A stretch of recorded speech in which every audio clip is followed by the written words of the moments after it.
Welcome to 5 Foot Step. My name is Mitch and I will be your host and DM for this evening's episode. We're an actual play show brought to you by the folks at RMI TV and the Melbourne D&D Adventurers League. We're here tonight to tell a story together, so it's only fitting that we first acknowledge the oldest storytellers on this land and their ongoing culture of telling stories, which continues to this day. We meet tonight on the unceded lands of the Wurundjeri people of the Kulin Nation, and I pay my respects to their elders past, present, and emerging. It always was, and it always will be, Aboriginal land. Before we begin, I'd just like to mention that we take consent and respect quite seriously here, and as such, we've implemented some safety tools in our game. I've invited my players to share any lines and veils they'd like implemented before we start, and we have X cards on the table, which can be used at any time if a player is feeling unsafe because of the content of tonight's game. We're all here to have a good time playing together, and that includes having a safe and respectful table. Our story this season brings us to the remote island of Chult, a place where dinosaurs still roam the vast jungles, and danger and excitement lurk around every corner. Fear and panic is spreading through the world as any magic that can bring a creature back from the dead has suddenly stopped working, and those who had previously been brought back are withering and dying again. Welcome to 5 Foot Step, Episode 7, Rotting Roots.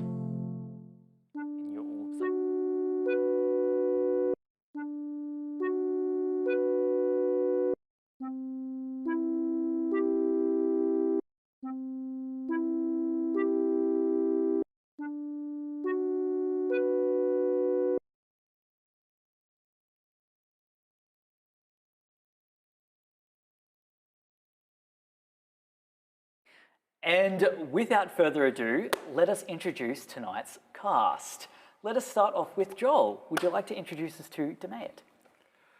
Hi, my name is Joel, and I'll be playing Demayet Zelhund, who is a Yuan-Ti wizard specialising in illusion magic. He hails from the northern part of Faerun in the Moonsea region, where he lived in Flan for a number of years as a human before being captured and tortured by the dragon Vorgan Sharinx and his minions, which doesn't give him a phobia to dragons whatsoever. So he's down in Chult as a Yuan-Ti, as we have been putting it for a number of weeks, trying to find a way to reverse this snake magic that has infected his body. Which probably leads us to the question, which probably answers the question, is why illusion magic? Why the specialty in that? Yeah, and I think that's, Mitch, you're hitting the answer on the head here, with the fact that up in major cities, being a Yuan-Ti, not exactly something that is widely wanted or favoured upon. So illusion magic, as we always say, most wizards would cast mage armor at the start of their days. Demayet in town would cast disguise self. So illusion magic is where he kind of found his jam. Yeah, and when you do, or when Demayet does connect to the weave of magic, is there any kind of special sensory experience that he experiences? Okay, so like the whole being tortured by dragons, I knew I shouldn't have told the DM any of my backstories. No, it's definitely one of those things that dragon kind of elements to his magic is something that is very pronounced for him as a sensory perception. So there will be times where the adventurers with him would notice him ducking or kind of like looking out to the distance because he just looks like he's heard a dragon roar, and that's kind of infects some of his magic. Responding to internal stimuli. Internal stimuli of dragon roaring or the snorting breath, the weird feel of like acid dripping down the back of your neck as you're casting Toll the Dead or something. Yeah, just on that note, X-carding myself on my own description of my character. Very visceral. Amazing. Thank you, Joel, and thank you, Demayet. Kicking it over to Vic with Cole. Hi, my name is Vic. I'm playing Cole, who is a paladin of Tymora, a warlock of the Raven Queen, and chosen of Ubtao. She is sweaty and ready to go. Amazing. Now, with I guess like this little, what do they call like the babushka dolls of like gods, just one within the other. Yeah. Is there like any conflict within the relationship between the three of them? Well, Tymora was always fine with. She could Cole was kind of like she could do whatever she wanted as long as she was doing good things. So when the Raven Queen offered her power, she asked Tymora, and Tymora didn't say no. So she thinks it's okay. There hasn't been much tension as far as Cole is aware, but Ubtau's now on board. Her player's been rolling really badly, so maybe there might have been. I don't know yet. We'll find out. Yeah.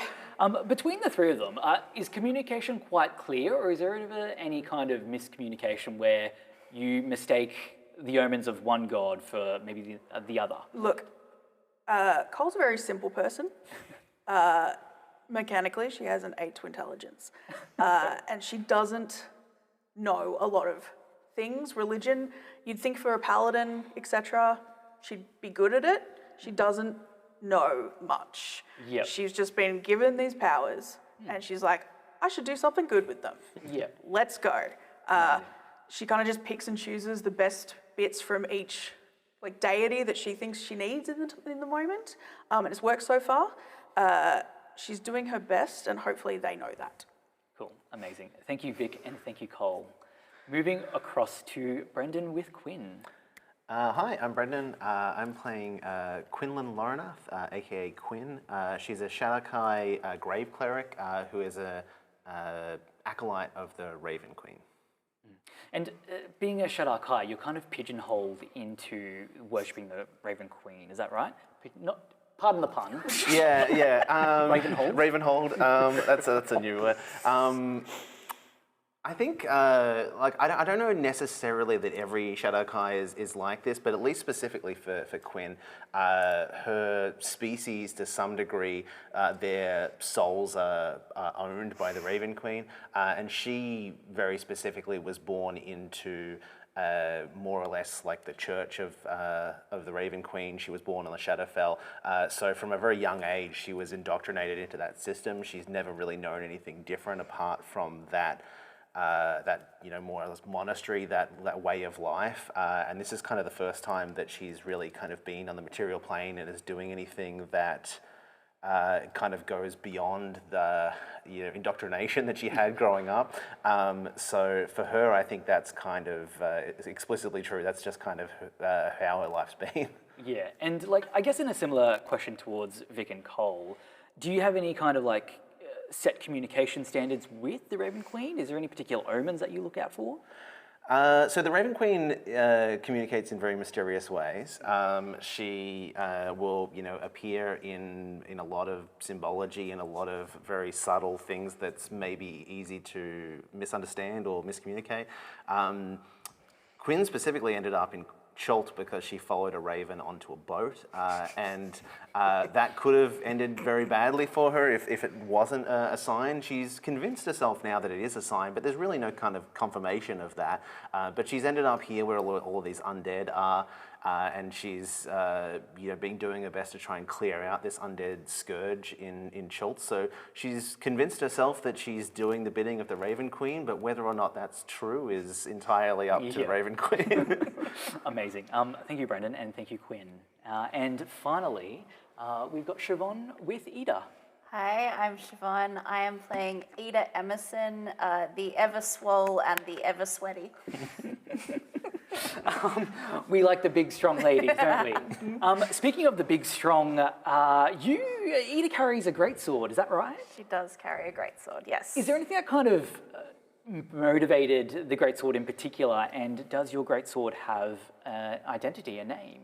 A legacy? So the motivation is that it's a giant sword, and who doesn't want to carry a giant sword?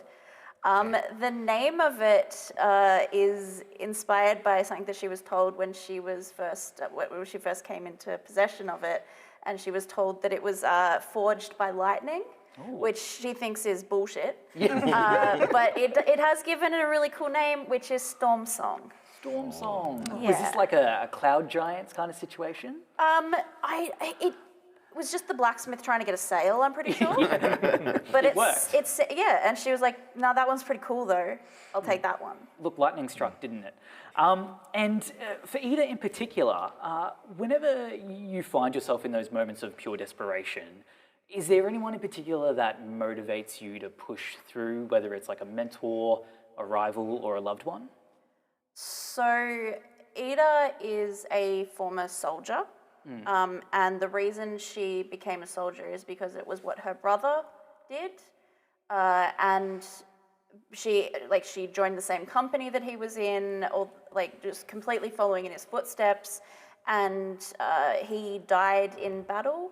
And so in times of desperation, she's like, I don't want to end up like he did, but also I don't want to, like, I want to make him proud as well. So that, I think that's a big motivator for her.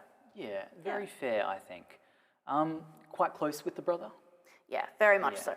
Did your brother have a name? Elias? Elias. Okay, just curiously, no reason. Let me make a note. Yeah, I'm the DM making notes. No, it was actually Nathan. Yeah, just standard Nathan. Standard Nathan. Thank you, Siobhan, and thank you, Ida. And with that is the introductions for our wonderful heroes tonight.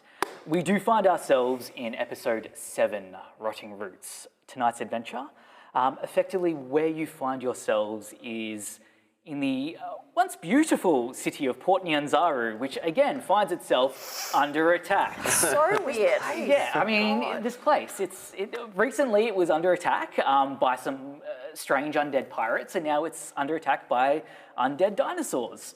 I don't know what it is.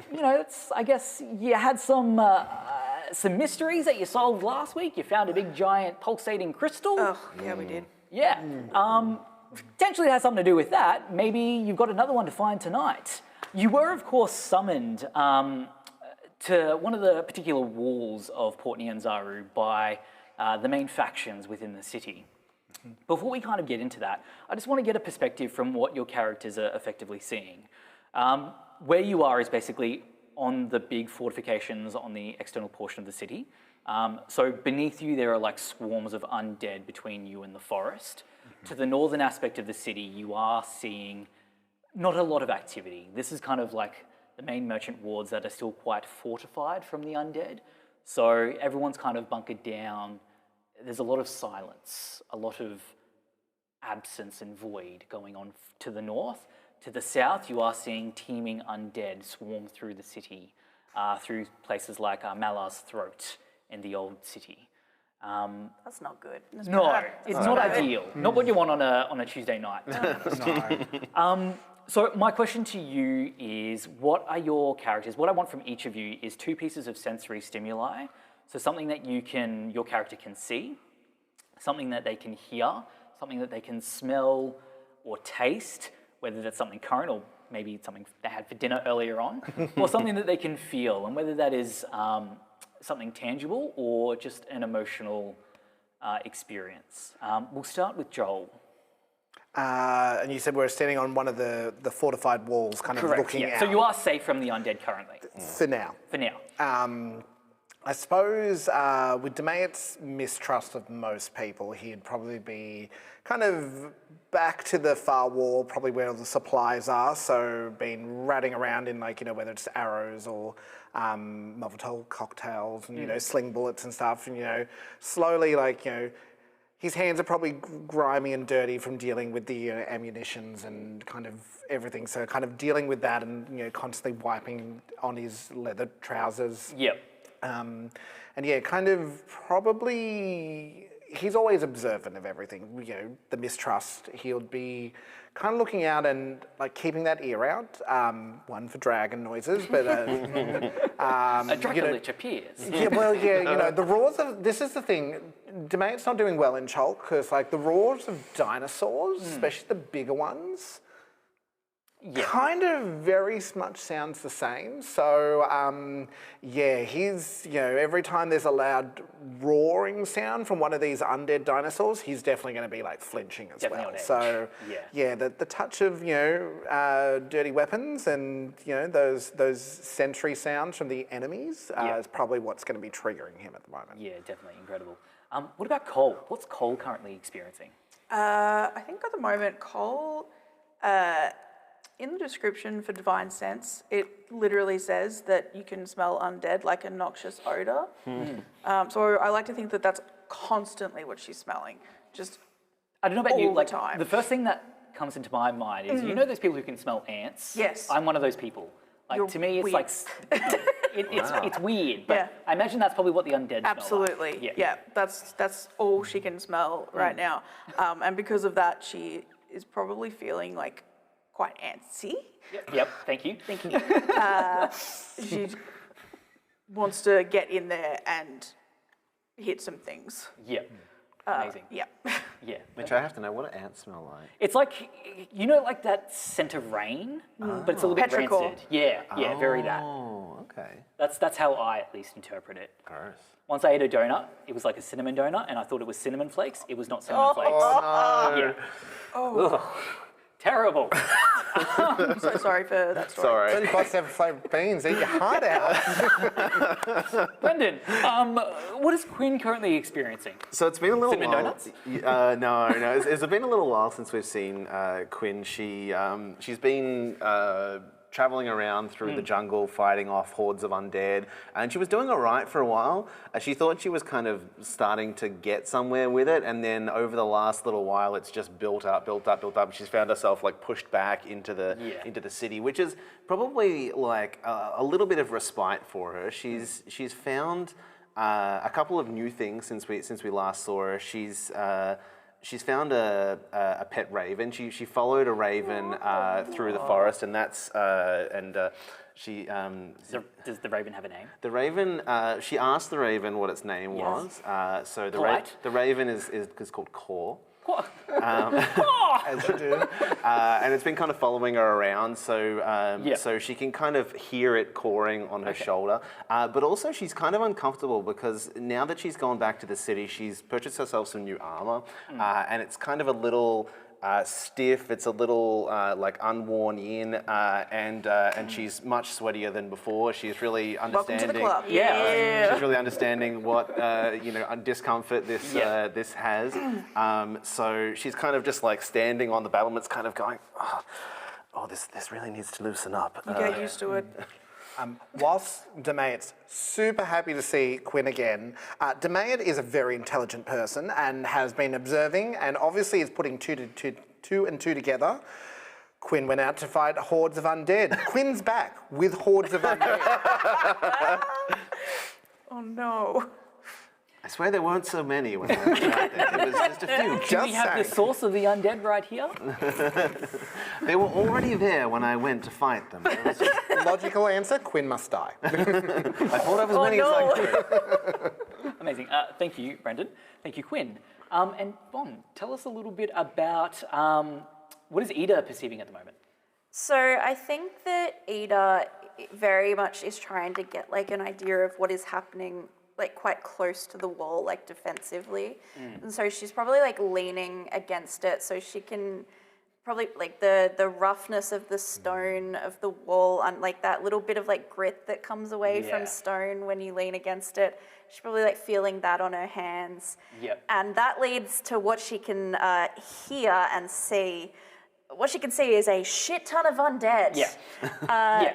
And unfortunate thing that she can hear is that as they are crawling over each other to try and get up the wall, you can hear the bones and stuff cracking and just as they, it's like, it's not a good time. It's a real bad time. No. Oh yeah, that's a good point.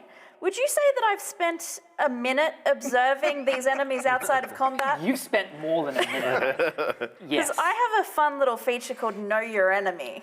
Talk to me about it. I can find out if they are equal to, less than, or more than my own of a couple of different things. Ooh, excellent. Okay. These are just background undead. So Okay.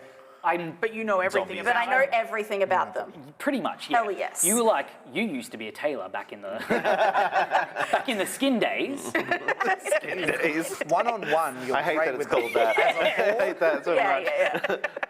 I don't like. Thank Are you there kindly. any big guys out there though, that we should be worried about from what we're seeing? Yeah, like there's a couple of like giant like ogres, like no.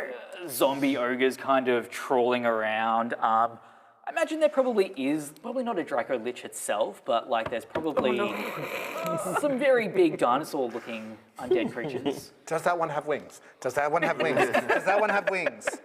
As thank you for your very They'll be up here. on-point descriptions, you each are awarded an inspiration coin, which you may spend. I'm happy for you to spend it before or after you roll. So, just being the generous DM. Benevolent DM.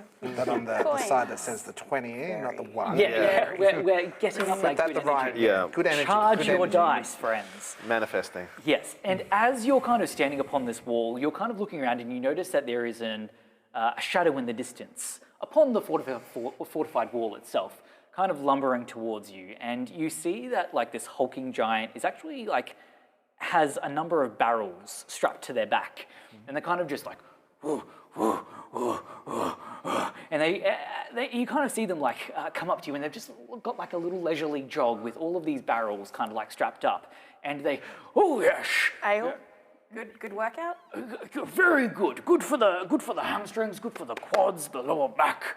Oh, and they kind of just like stretch out as the barrels kind of just lumber down behind them. Drinking?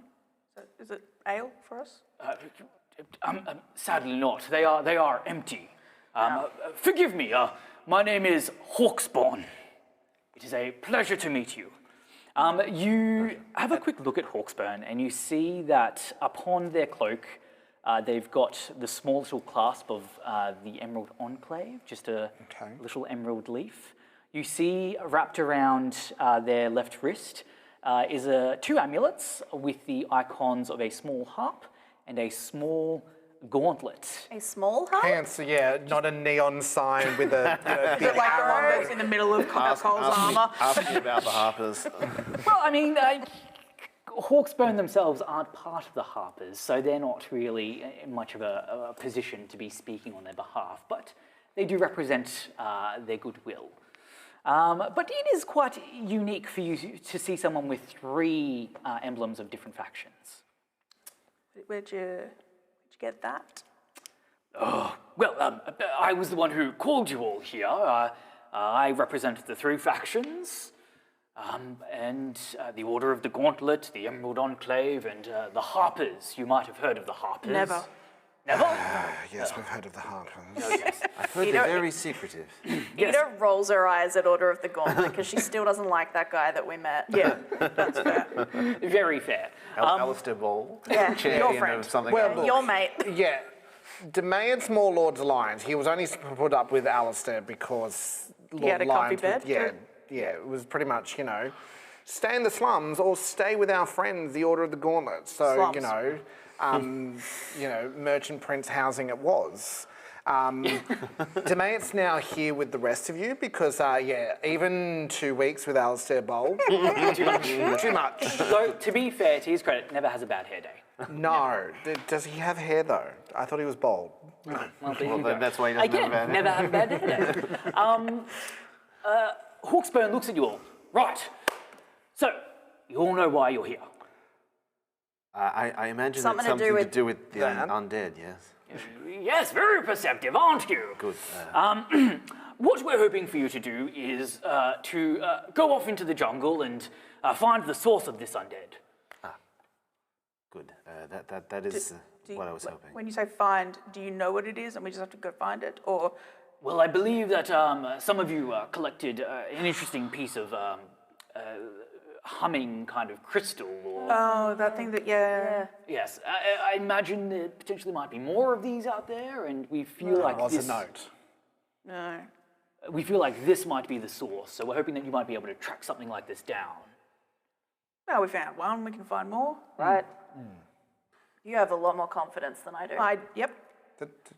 I was more confident when I got here at first, and now it seems things are much worse than when I started. Yep. Cole and Ida would have given Quinn and Demey a Absolutely. rundown of last week. And I'm like, you did read the note that you found last week, right? Yeah, there's one near here and there's one somewhere else. Where the she read it, Mistcliff, yep. where it's written right here Yeah. in common. I didn't read that, I must say. Thank you. Okay, I've got it. Yeah. Oh! Do we have to fight our way out through the horde? Well, it's funny you mention that, and Hawksbone just begins to slap the giant barrels. These babies can fit so many adventurers. I didn't know we were all monkeys. As you kind of look around and you see like these giant trebuchets just kind of atop the fortifications. Oh dear. Do we get to go in the barrel and fly? Look, it's potentially one good solution. I do have another one. So either you go through the air, soaring into the jungle, or potentially they do have some very high-tech specs kind of built into them, and like he kind of like picks one up, and you see this small little eye barrel? hole like cut into it. Wonderful devices for stealth. So you can either go Stealth? over the undead horde, or you can go through the undead horde. Could we go no. I believe you said something about a good solution. Was that one of those? Yes. The goods are, of course, the rewards you receive at the end of it. Looking I have at, the looking right at my spells skills, do you think prepared. I could persuade or intimidate them that I was a barrel? Undead aren't very clever. I reckon you probably could be a very intimidating barrel. Will we all fit into one barrel? No, I'm there not are, sharing my barrel with but- anybody. there are 4 separate barrels. So there's 4 separate barrels, and all 4 of the barrels will have eye holes. Yes. And they're all going to be flung, and would they all be flung together, so close enough? You do see that there are 4 trebuchets, kind of Will they all be aimed the same way? relatively well aimed. These are like the soldiers, the mercenary soldiers of Port Nyanzaru. They've got Do you some think- renown to them, surely.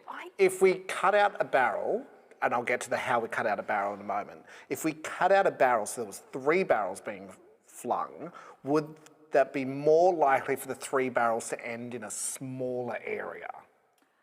Okay, I can hit everyone with a feather fall as we land. Only Ugtao knows. Only well, ask your Cole, god. Great Daddy, Daddy Ulta. God. I'm not good at stealth. I'm a very loud person. I'm going to say my new armor is very nice. Wait, I'm the illusionist. I'm excellent at stealth. Hang on. And I must mention, my experience with undead is that some of them don't even have eyes, and they can still tell you're there. I'm not quite sure that this disguise is going to work. I think that they smell more than they see. I can't believe I'm going to say this, but I think the trebuchet option is better. Okay. I start looking around for like extra cloaks and cushions to shove into the barrel so it's a bit comfier. Yeah, so, Yeah. and, like you see, like the pieces of like the barrels and whatnot that Demet was looking through earlier with the Molotov cocktails. You probably don't want to put those in the barrels with you. No. But there are definitely some like pieces of foam and cloaks and Yeah, probably stuff that they'd be using for bandages for injuries and, Yeah, and you can know, definitely, like- straw for Yeah. line the inside of the barrels. Yes. Just because it's going to be a hard landing at the other end. I don't know. Won't be a hard landing at all. Does it have to be though? Maybe. Doesn't need to be a hard landing at all. The other thing because we know how much enlarge reduce is my favourite spell. If I was to enlarge one of the barrels, Okay. would more people fit into it? Yeah, so instead of a medium barrel, it would be a large barrel, and large is the equivalent of 4 spaces. So I'll say you can... Effectively, we you could won't- all it go won't into be one nice, barrel, but you could go and into therefore one barrel. would all be together, which means I could then also hit us with a feather fall. I do like this. Giant barrel. Giant barrel is less, like, is more noticeable going over. I also believe it's probably going to be more difficult to shoot. Yeah. Oh yeah, would it fit in the Big trebuchet? trebuchet. You'd have to cast enlarge on the trebuchet Trebuchet. as well. I'm relatively confident that I could survive this, but the rest of you I could bring back later. Can you? Can you? Can you? I can try. In this, in this this economy? I can make it so that some of you don't die, Oh, that's nice. That's probably the better option. and I can teleport right before I hit the ground. Yeah, I could do that too. That must I'm be feeling nice. better about No, this. no, but if I'm the more we enlarging the talk barrel, about I it, can't make the barrel the invisible. less insane That's it fine. seems, yes. All right, shoot me out of a... Been waiting to hear that all day. Excellent. So you all agree upon the flight option. Yes. Yes. How long will we be in the air for? Like a turn? Yeah, bro. Definitely not going to be like a Melbourne to Brisbane flight or anything like that. It's going to no in-flight entertainment. So it's more nothing like Melbourne that. to Adelaide. Melbourne to Adelaide. Well, at the moment, Melbourne to Sydney. More I time can on tell the you all runway about that. then. Yeah. So I will we can put the barrel on the launching and Yeah. then enlarge to make sure obviously Absolutely. it's Like gonna. the barrel will fit on the trebuchet. When I said before that there were 4 trebuchets, it's just I think practically shooting 4 from 4 At the same time. Yeah. We're going to be traveling for a few days after this, right? Correct. Okay, 'cause Potentially. that's why I'm wasting as many spells as I want right so, now. I mean, like, all right. Potentially. At least if this all goes badly, you two won't die, and she will touch your shoulders and cast Death Ward on both of you. I feel like the wizard needed that more than I did. And so when you do make contact with the Weave of Magic, what does your magic look like? What does your Death Ward look like? So it's like a little flutter of like raven feathers that just kind of swirls up around and dissipates at the top. Nice. So a lot of her spells have like a raven aesthetic. Yep. But it's like a single like little swirl of feathers that just. Nice, I like. Are we still enlarging it? Yes, so enlarging the barrel. You've got things that can save you. You don't need that casting. Yeah, You can I- feather fall yourself. Give if me a nothing Well, else. yeah, it's going to feather fall everyone Joel, else give me as the well. fiction. What does this enlarging look like? So again, pinch of iron out from a component pouch sewn into the inside of his pocket and just over the top. And it's as the iron hits the wooden, I'm assuming wooden barrel here, hits the wooden barrel, it's sparking like blue flames, like little bits of dragon fire is hitting it, and it just creaks and groans into this enlarged barrel. With wisps of dragon flame around Start it. putting straw. Yeah, with some extra straw padding. I'm like, You might need a ladder to kind of get over and into it Yeah. now, but that's fine. Oh no, it's probably actually even on its side. That probably makes a bit more sense. You're all fairly logical creatures. Sure. yeah. Fantastic. And as we like said, I'm like, I can only make this large for a short period of time, so hurry. Oh yeah. All right, quick. let's go. Let's go. Excellent. So the way that this works mechanically is you all make a dexterity saving throw. Because you have very smartly padded the barrel, you will all have advantage on the roll. Oh, that's Okay. nice. The DC is 15, DC 15 dexterity saving throw, please. And Demade, even though he is concentrating on enlarge reduce, is ready within sight to reaction feather fall should everything go poorly. Which it's D&D, so of course it will. 13 plus 2, 15 exactly. Love it. 16 plus 2, 18. Love it. Oh no. 4 plus 1, 5. 17 plus stuff, so I should be good. You Plus should be pretty- plus 3, 20, dirty 20, I can math. Can I do something? Yeah, can I give the fiction first? Is that all right? Absolutely. Yep. So you just like hear Hawksburn doing the countdown. I'll count down from 5 just to make sure that you've got all the warning. 1, 2, and then whoosh, immediately just gets launched into the air. Hang on, he counted up, not down. I wasn't expecting it. And the barrel just goes hurtling through the air. And I guess towards like that moment of impact, you just see Cole kind of like buff against like the side of the barrel. And maybe like you kind of just get flung out. You're kind of holding on That's- yep. with like both hands. What are you doing? I would like to click my boots together. Yep. And they're There's winged no place boots. like home. No place out of in here. Yeah, I bugger off. What to do? They are winged boots. Yes. So she now has a flying speed. Oh, excellent. Okay. So with that, I'm going to say that you're going to be quite safe. So Yeah. there probably won't need to be any reaction spell casting. Could have just flown the whole way. You didn't let me tell you. You just cast a death ward. You do that, I'm like, oh yeah, I could have done that. Oh well, Use next both time. of my 4th level spell slots, whatever that means.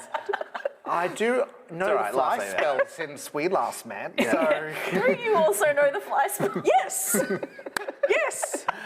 No one let me. Doesn't matter. Is there a chance of us being thrown out of this barrel whenever? So what happens, I think the barrel you're kind of past. shatters against the ground and you all like are kind of lying down unharmed, but you're all quite dizzy. Raven's kind of circling you. Oh, And then just very gracefully, you just see Cole kind of just land in front of you. show off. I fell out. Glenda the Good Witch. I fell out. And now you find yourselves in the jungles of Chult, away from the undead hordes. Congratulations. I forgot to stock up on my bug oil stuff. Shit. Oh, I've got some. Oh, you mean all of this? Just pulls out jars. Oh, hell yes. Slapping yourself with this. Courtesy of Alistair Bowl, but Shit. No, thank doesn't you. know I took them. That's fine. That's even better. Good. Can I just get a survival check? Maybe a group survival check from everyone? We'll say the DC is Sure, you're not 13, gonna so not too bad. So as long as half of you make the 13, we're happy. It's a big old 7. 19. Good, 15. 9. good. It's half. 7. Yep, easy. Yeah, so I think with the two of you, you're probably kind of leading the crew in the right direction. You were directed to the Mistcliff Mountains, is that Yes. correct? Yes. I can just, every time Cole and Quinn are heading there, we're like, so the mountains. You see the ones with the see that gap mist in the at the top? trees? Yeah. The mountains Those in the mid, those ones. My head is That still away. spinning a little bit from the barrel. And in the process, I think, what are we seeing here? We've got Demay with your passive perception of 11. Probably not great. But look, I'll say it's easy enough. You see, as you're kind of trooping along, you see a small little snake coiled up upon a rock. Okay. So this is where, whilst Demay doesn't like being a snake, he can do snake things. Yes. For example, animal friendship. Where is my spell? Specifically I- with snakes. That it can only work on snakes. What? Who'd have thunk it? Who'd have thunk this? If you all want to position yourselves right near our yeah. friend on the boulder, I guess, Hello, snake friend. what do I need? I need to be within 30 feet to cast this. would you like to get within 30 feet of the snake? Absolutely. Cool. And it says the material component for animal friendship is a morsel of food. Being a snake, like I feel like just a prick of blood at this point. Like, why You're just feeding gonna pull myself? like snakes a drink rat or blood? something? I don't know. Where am I getting this from? I feel like. I mean, snakes eat, like, animals. Yeah. So, So I guess technically they eat blood. They're not vampires. Yeah, true. I don't know where I'm going with this. You saw fangs and you're like, Oh, thanks, vampires. If you want to run with blood, we're happy to. Yuanti and vampires. Yeah. The same. the sign language is the same and it makes things really difficult and confusing. I will find a morsel of food that is appropriate for a snake. In my Catch a maze. rat or something. chicken. Yeah. Yes. So yeah, there's There a is a chicken chicken. right there. There's a tiny You want to get chicken. the chicken?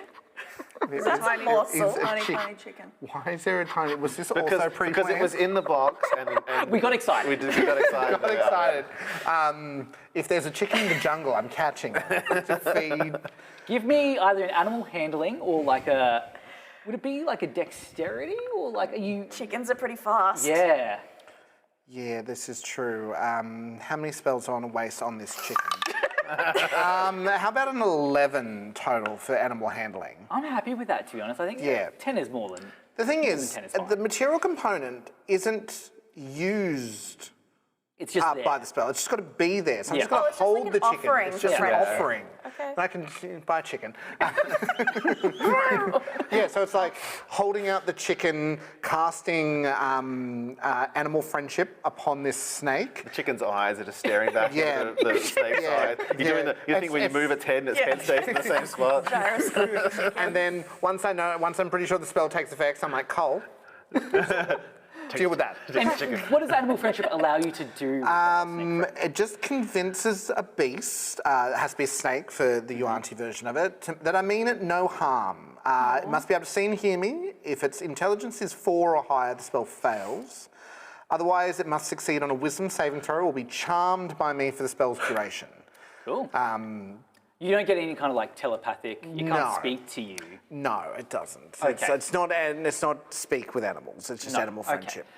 This snake, as far as you know, is charmed. It's enamored by you. Okay, good. You see it kind of just coil up around your leg. Okay, in a I very don't friendly think it will bite me. The rest of you, not too sure. Okay. Can I get you? It's kind of like nuzzle like you would a cat at the back Yeah. of its head, you know. Can I get you just to give me like a standard spell casting ability check? You can add your proficiency with this because you're a snake person. Okay, so effectively, So just we're your looking at intelligence plus your so we're effectively looking at it like an arcana for me. yeah. More or less. Ooh, if we're adding, okay, that is 26 total. Oh, nice. That snake loves Excellent. you. There's something quite otherworldly about this snake. Something quite spiritual. Okay. Something that sets it apart from other snakes. The fact it was on a rock. Yes. It was basking, sunbathing. You do that. True, true. Okay, yep. I should know these things as an Cold-blooded. inherent snake person myself. Yes. I will just kind of, see me stroking it like you would a cat and just like, oh, that's strange. And as it's kind of like hissing, its hisses begin to kind of form into words. And what it says And then I'm to- like, pull back my head. So I'm like, I know that's not how the spell works. this ain't normal. This is, and I'm like, do the rest of you hear this? Do the rest of them hear? Oh, so when I'm saying blankly, I'm like, do you hear this? Do you hear the words? Hear what? It's a snake. If he does that, I will do a divine sense. Yeah, give me a divine sense. Yeah, that's It just works. Yep. There's nothing. There's nothing undead, Or celestial, celestial or anything. fiend. You know what? Let's give it like a celestial aspect. oh. Wait, I don't know this. You know this. Angel snake. Angel snake. Angel snake. And what you effectively hear is, yes, you will see what I see. You will feel what I feel. And with that, the snake just vanishes. Now you all did you saw do to that. What did you do to the snake? You all saw that, right? Yeah. Where did it go? I don't know. I did not make it invisible. It's scarier now that I don't know where it is. It could be anywhere. It could be anywhere. It smelled like Upper Plainsy. And Like- Demet, as you kind of pause for a second, you feel like your senses are just expanded. What previously before you could see with your 5 senses, now there's like an additional sense. You can. I see dead people because I did back what nines are. Undead everywhere. You just see Bruce Willis. You can feel the earth seem to breathe around you as you look across to your right and you see kind of scurrying across the ground just a small little track of ants. You see worms kind of burrowing into the ground and you realize that you have some limited tremor sense about you. Ooh. This is just a small gift that you'll have for a limited period of time. I'll tell you when it's finished. But Use it wisely. use it wisely. I get to the end of the adventure. Wait, wasn't I meant to have tremor sense? So you it's see a chicken just pecking at ants. yeah. Tremor sense Oh, just the chicken from Moana. out to 30 feet for you. Okay. That's pretty cool. That could come in very, as the wizard, very, very useful. Continuing on, can I get another nature check from you? No, survival Survival? check. This time, Another group one. yeah. You can roll with advantage, Joel, because of your tremor sense. Nat 20. Nat 1. Bam. 29 total. Balanced out. 1 total. 21. Fantastic. What did I say my plus was? Plus 4. Dirty 20. Cool. Excellent. Again, you kind of got just following, the sun. You're moving towards the mountains with no issue. It's probably been like just a small period, maybe 10 minutes or so, walking through. When all of a sudden, Cole, with your passive perception of 14, you see standing amongst the trees a tabaxi. The tabaxi itself has kind of like rich, mulchy-coloured fur, and they're just standing there. Do I recognize them? Hi. And they just look at you. Rude. The rest of you look around. What is Cole looking at? What's going on? Who are you talking to? The tabaxi. I'm pulling out. The what? I have a What spell for tabaxi? this. See invisibility? No. That one. Reveal divination? No, that's... Can I use Eyes of the Grave to see if there's any undead within 60 feet of me? Yeah, absolutely. Give us the fiction. Give us the flavour. So she already kind of has these like yellow, almost avian-like eyes, but she kind of like closes her eyes and they just kind of like dilate a little as she reopens them, Yeah. and you kind of just see them glow yellow for a moment as she just kind of scans across the jungle. Yep. There's no one dead. Nothing that you can see. I'm gonna waste these all now. Can I do a divine sense? 3 guesses to what you what this pings as. Celestial? Celestial. Oh, angel cat. Yeah. Why do you? Oh, no, I'm not going to ask. Don't. What you see is effectively this tabaxi is just staring like deadpan straight at you. And all of a sudden, like, you know that experience cats do whenever they've got like a fur ball and they're just like, and they just get like super dramatic and they're like, Yeah, at like 3 o'clock in the morning on the end of your bed. Yeah. we are too familiar with this. Yeah. This tabaxi kind of just like begins to claw at the trees, like it just like holds itself up and it just begins like. Oh, it's choking. Can you give Go a fix it. angel cat a Don't Heimlich maneuver? And as you're approaching this choking tabaxi, you see it just like cough up this quite small little like moistened ball of feathers. When all of a sudden, What did you eat? this A bird. raven just kind of like cracks its neck and just begins to take wing. And you see that it flies straight towards you. It flies around your boots, it flies around your armor, it flies around your head, Okay, sweet. and then it just flies off into the sky. Do we We see see that? the raven. No. No, so we're, You just we're say still. watching me doing this. Are you okay? That's where I'm like, What did- oh, what did detect you say? magic. Maybe that will work. It's flicking. Angel cat threw up a bird. And then the bird flew around me, and now it's gone. What sort of bird? Raven. Oh, We all look at Did Quinn. did you see it? I didn't see it, did I? You didn't, not this particular one. Sorry, Quinn. I think Quinn's crestfallen at this. I'm so sorry. It's just like, well, Rethinking all of it your just life wasn't- choices right now. Maybe it just wasn't your raven. It was a different raven. I suppose so. I don't normally see ravens the way you do. Oh, well, but perhaps this you needed to be set on the right path. That's Maybe. If Maybe she's anyone, finally angry So, about are it. you changing your path, or are we just committing to the exact same path we're already on? I'm just gonna stay. if anyone would like to make a religion check, you can do this with advantage. Oh, good. Cool. Great, because I'm- I've rolled I'm a not 4, gonna- a 9, and a 1 so far. Let's see how it goes. I'm not going to bother. I don't think it's Ada's wheelhouse. I mean, you didn't roll the 1. I rolled a nat 1, but also a 14, which is a 13. Demea will kind of ponder. Oh no, Demea's pondering is you are better than Demea. I gotta. Okay, the DC I set for you was 12 because you are Bad at this? Ubtal's chosen. I was going in a different direction. Also bad.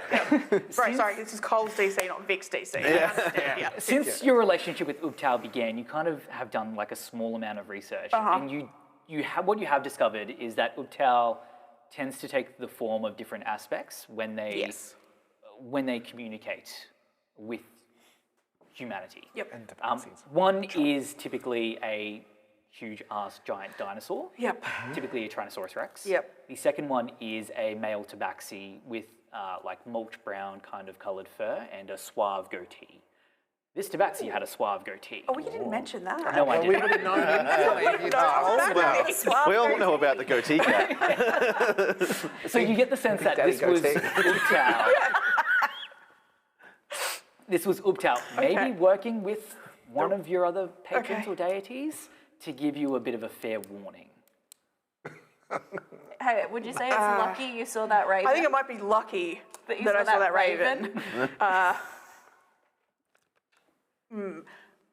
Where are we at the moment? You're kind of in a clearing. There's a small like glade up ahead. Okay, can I click my boots together again Yeah, and like fly up and try and look yeah, at where? absolutely. And as you do so, you kind of come up into the sky and you see two quite aberrant-looking beings floating just in the small clearing ahead. Okay, I'm gonna fly back down, but not put my feet on the ground and tell them bad things ahead. Do I know what they are from looking at them, or I just big, bad things. The description that you can give is a giant sphere with many little spheres attached to them, little noodles, hair of noodles. That is how she says it. Hair of noodles. Hair of noodles. Do any of us know what that means? Can we? Lots of eyes, Yeah, but can we like, Oh, figure out right, what that okay, is right, okay. from? probably. I'll give you a few minutes to think it over as we go to our very first break of the evening. We've got to think of things. About two things. Things with many smaller things. Oh.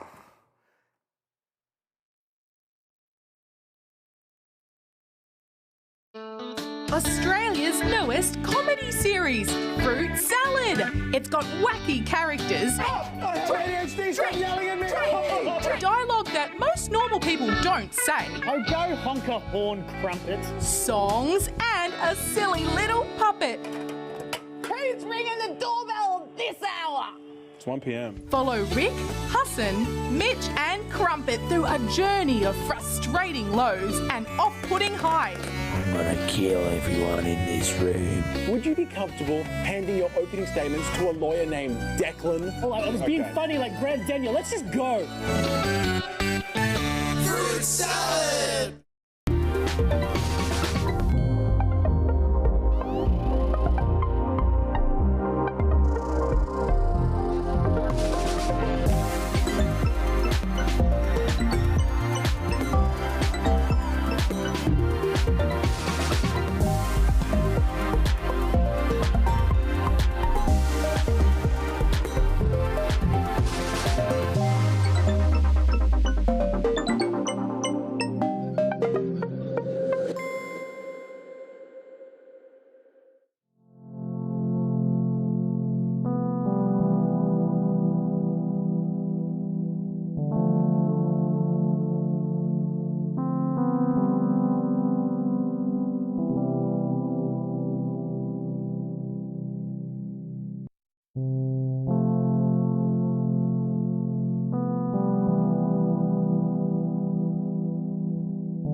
Yeah, it's all right. I'll just. We're back. We're back. Oh, hello. We were just having a casual little discussion. That's fine. I didn't see you come in. Excellent. All right. So Cole has found some rather interesting information about two aberrant creatures. What would you like to do? I guess, as I said before the break, I go down, feet not touching the ground, tell everyone what I saw, and are we fighting them? They're bad, right? They smell bad. You found a flesh orb before. These are two floating flesh orbs. Perhaps they're a key to something. Yeah, do they look like the flesh orb that we already saw? Do they? I don't think so. No. Okay.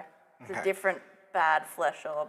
When you say flesh orb, The was that? things, what was the The disgusting cyst, word? the Cyst. crystal, but it was fleshy. No. Flesh and crystal merged together. No, these look more like creature things, but I think we should Has Cole seen like beholders before? not here, no. Cool. I mean, they're not. They shouldn't be here, right? Like they. If I divine sense them, they smell undead. You smell ants. I smell ants. no. We- They get rid of. undead. I look at Quinn directly. And we have to get rid of them now. Roger that.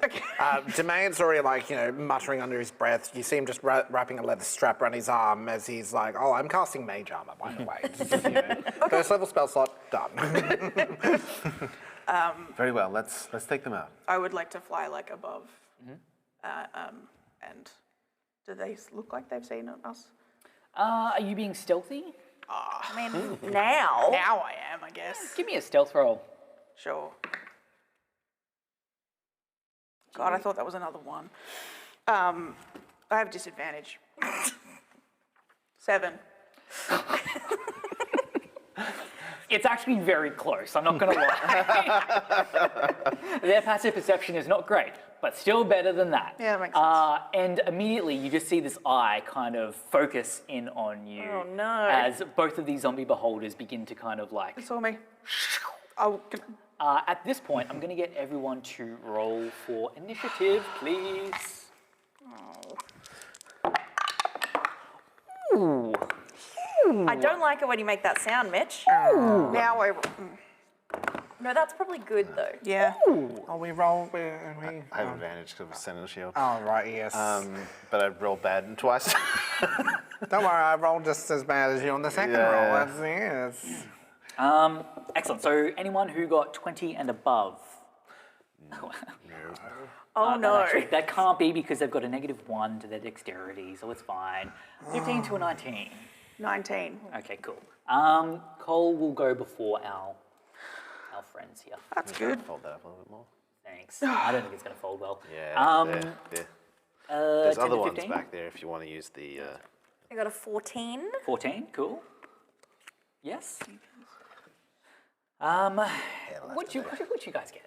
9. 9. 6. Cool. And we are staying in the current order. Isn't See, that nice? we Very did that good. just Yeah. for you, You Mitch. guys It are was- so thoughtful. We're just so nice. So are we this far away from them as we start? Or- I'll say yeah. So probably from that tree stump there, it might be like heavily obscured from Assuming we're kind of from the creatures themselves. But once they probably clear past this stump, they'll probably be able to see And you you. kind of poked your head out and, Yeah. and they immediately sleep. Yep. Look, it's unfair. They have many more eyes They have than so us. They many do. eyes. They have so many more. But you are eyes. flying as well. I am, yeah. But yeah. Well, nope, that's fine. Because the rest of you aren't past that stump. Cole, what would you like to do?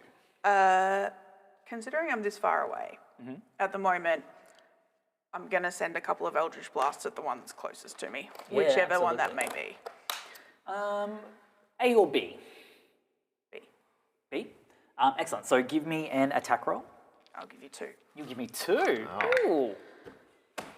Generous. A 17 and a 24. The AC you are looking to beat is 15. Great.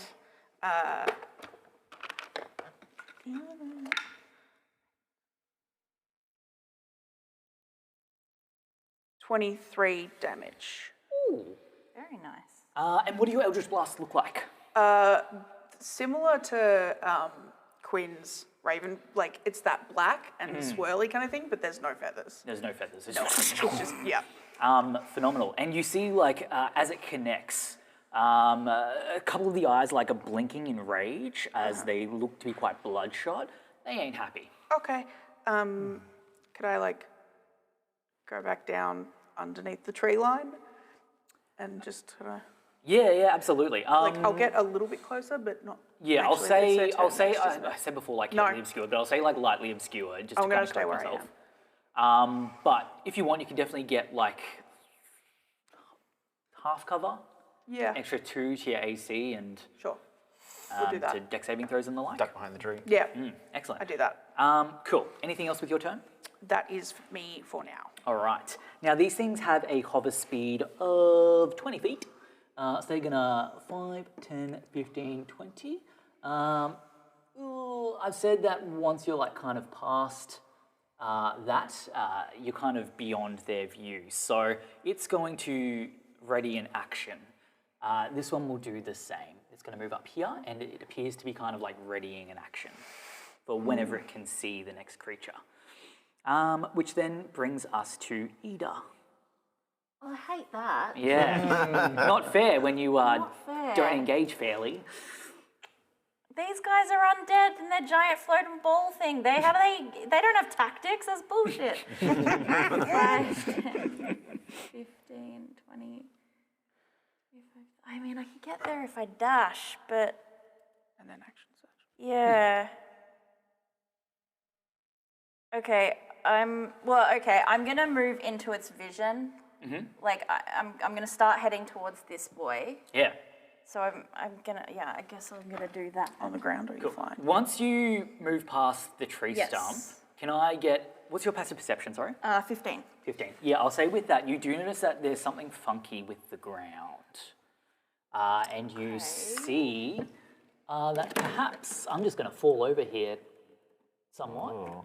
The ground doesn't look as like maybe sturdy as you think it might look. Okay. And I'm going to say like this is just a bit of but basically the entire aspect here appears to be affected. Anywhere between the two stumps. Okay. With that knowledge, you definitely notice that before putting a foot down, but I am going to get you to roll 2d4 for me. Okay. Even if I don't step onto the thing? Correct, because this is in response to the beholder's raise. Completely different effect.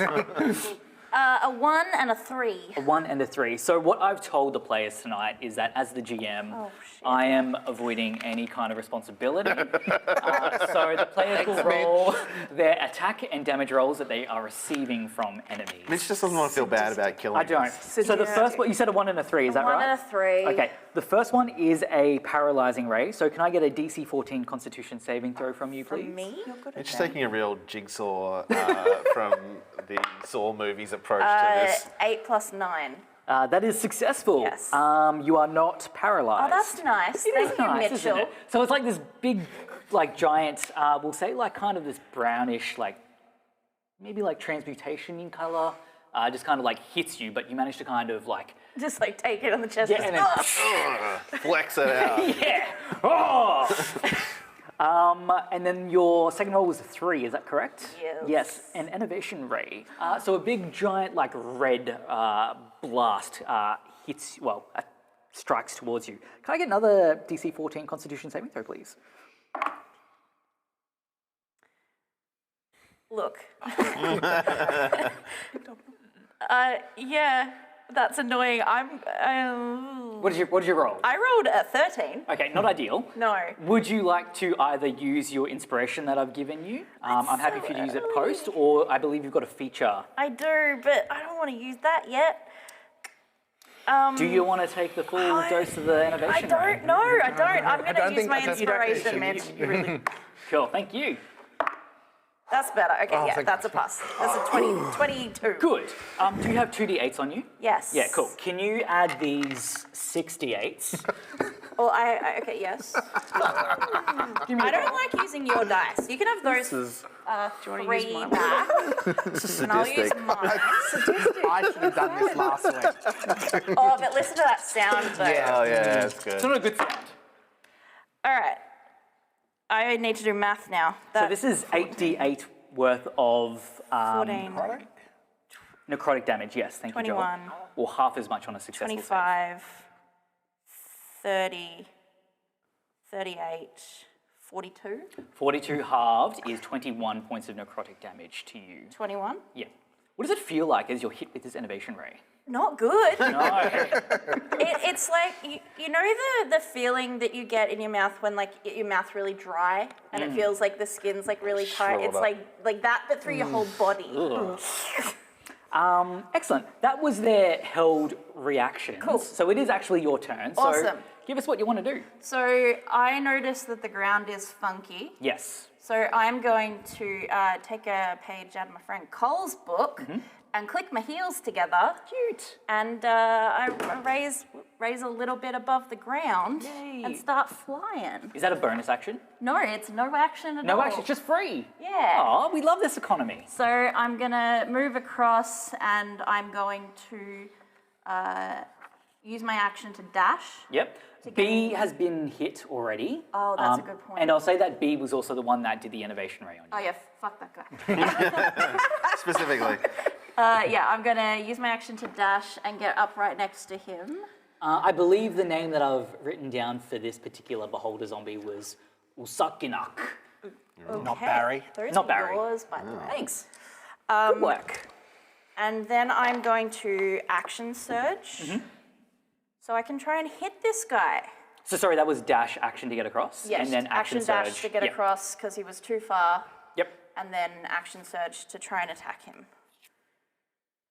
Give us that storm Nat song. 20. Storm singer, storm Nat song? 20 on Storm Song. Nice. All right. So, I'm Can you trip over gonna. anything? Yeah, he's hovering. He is hovering, so I believe, look, he's not, when it comes to his condition immunities, it doesn't say he's immune to prone. So Right. I'm going to say rules as written, you can knock him prone. Cool. I'd love to knock him prone. I'm gonna try to knock him prone. And Batter up. Bonk the flesh ball. combat.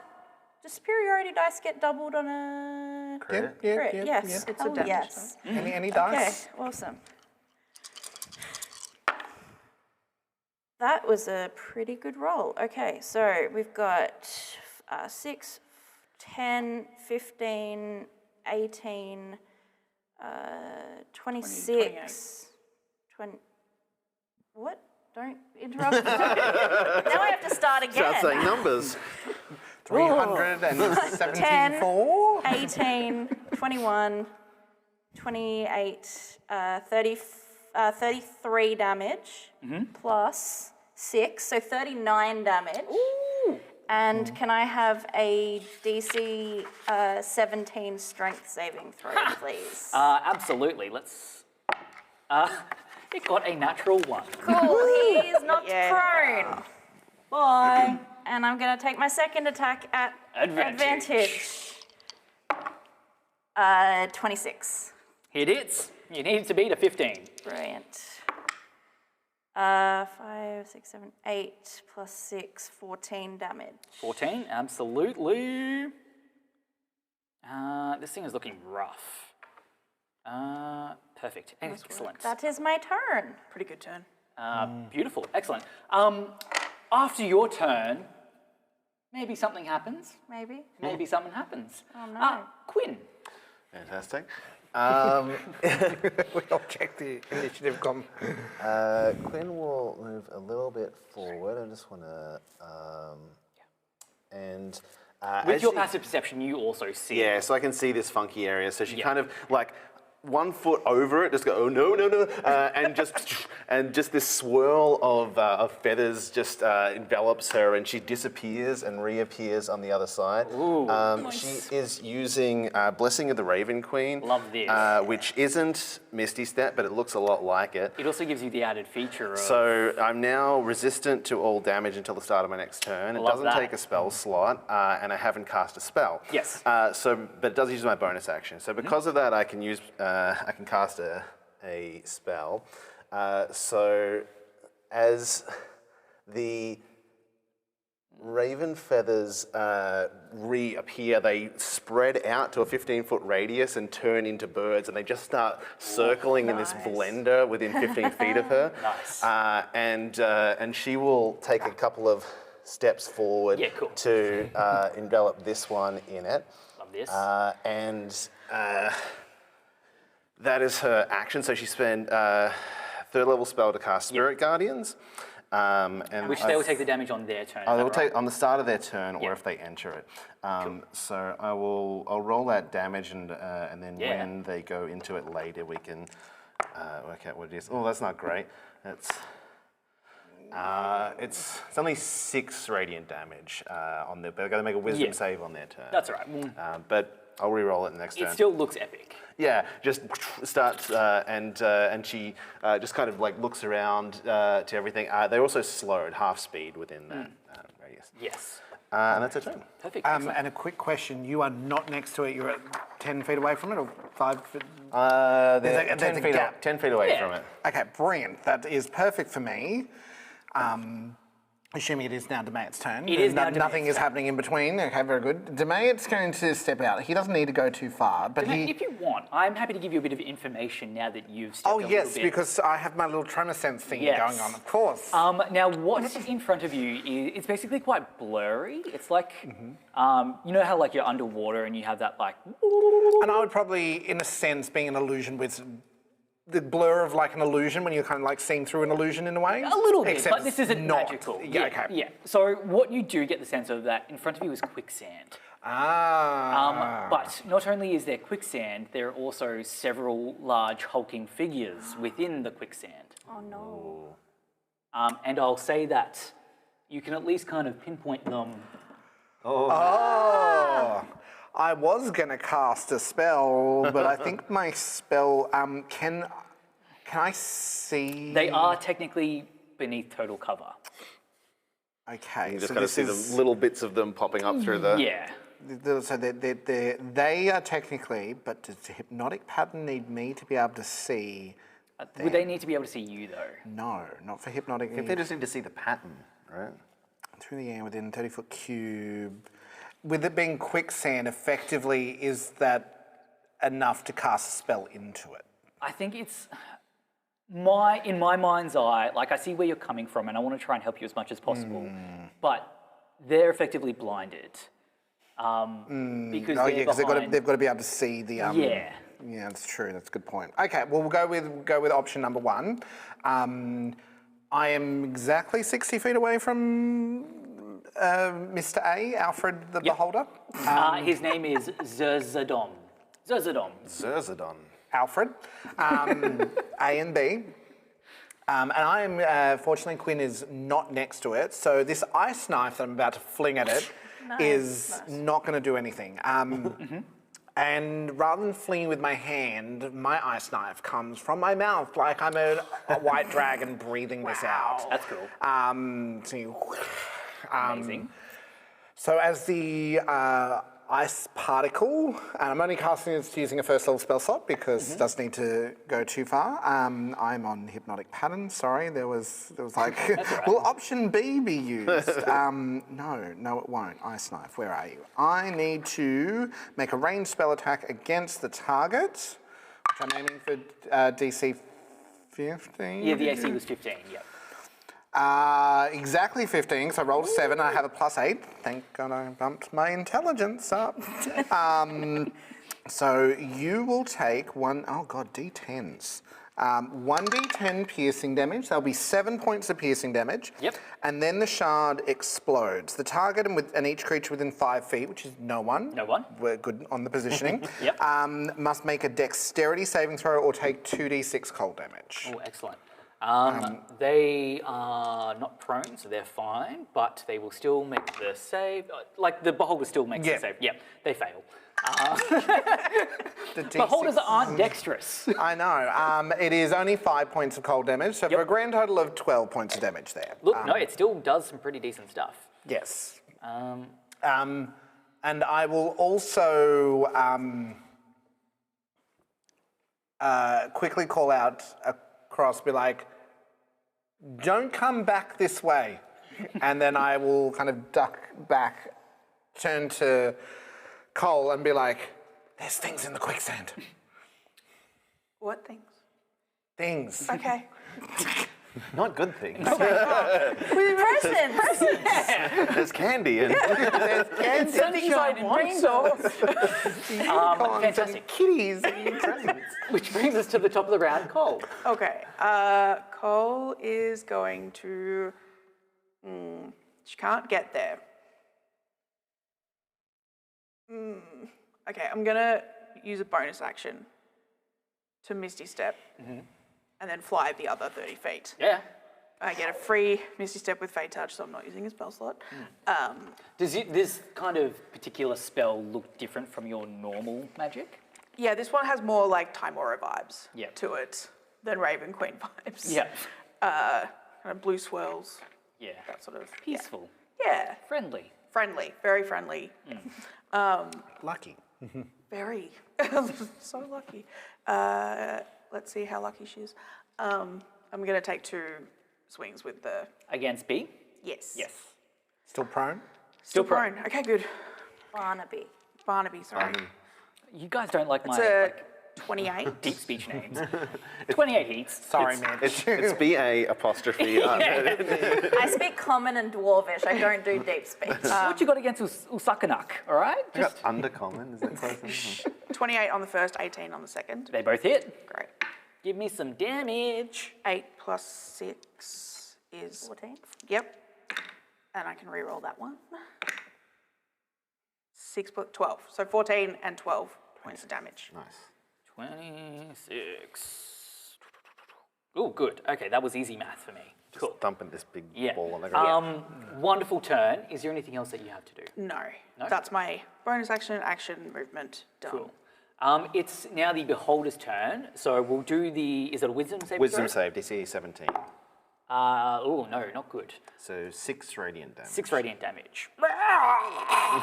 As the Yeah. birds just start pecking at it, and all of the little eyes. It's like the scene from the so birds. many eyes to Yeah. get many pecked. eyes. We don't like. But speaking of which, because you have irritated this creature, I'm going to get you to roll a d4 for me, please. Quinn, no. 1. Excellent. Can you make a Constitution saving throw as it tries to hit you with a paralysis ray? Oh, okay. I don't have a very high con, so I'm going to use this inspiration now. Cool. You can do it after if you want. I'm happy. No, that's all right. I'll do it this Risk way. it. That's a good thing that I did because I would have rolled this one, which would have been a 2, but instead I rolled an 18 plus 2, so dirty 20. Excellent. Nice. So nothing happens on a successful save. As we all breathe a sigh of relief. Our number B friend uses half of its movement to float back upwards. And between the two of you, doesn't like either of you. But I think odds, evens, it's going to go for evens for the creature who most recently attacked it. Can I Yep. get a d4, please? Yep. Please be number 4. 3.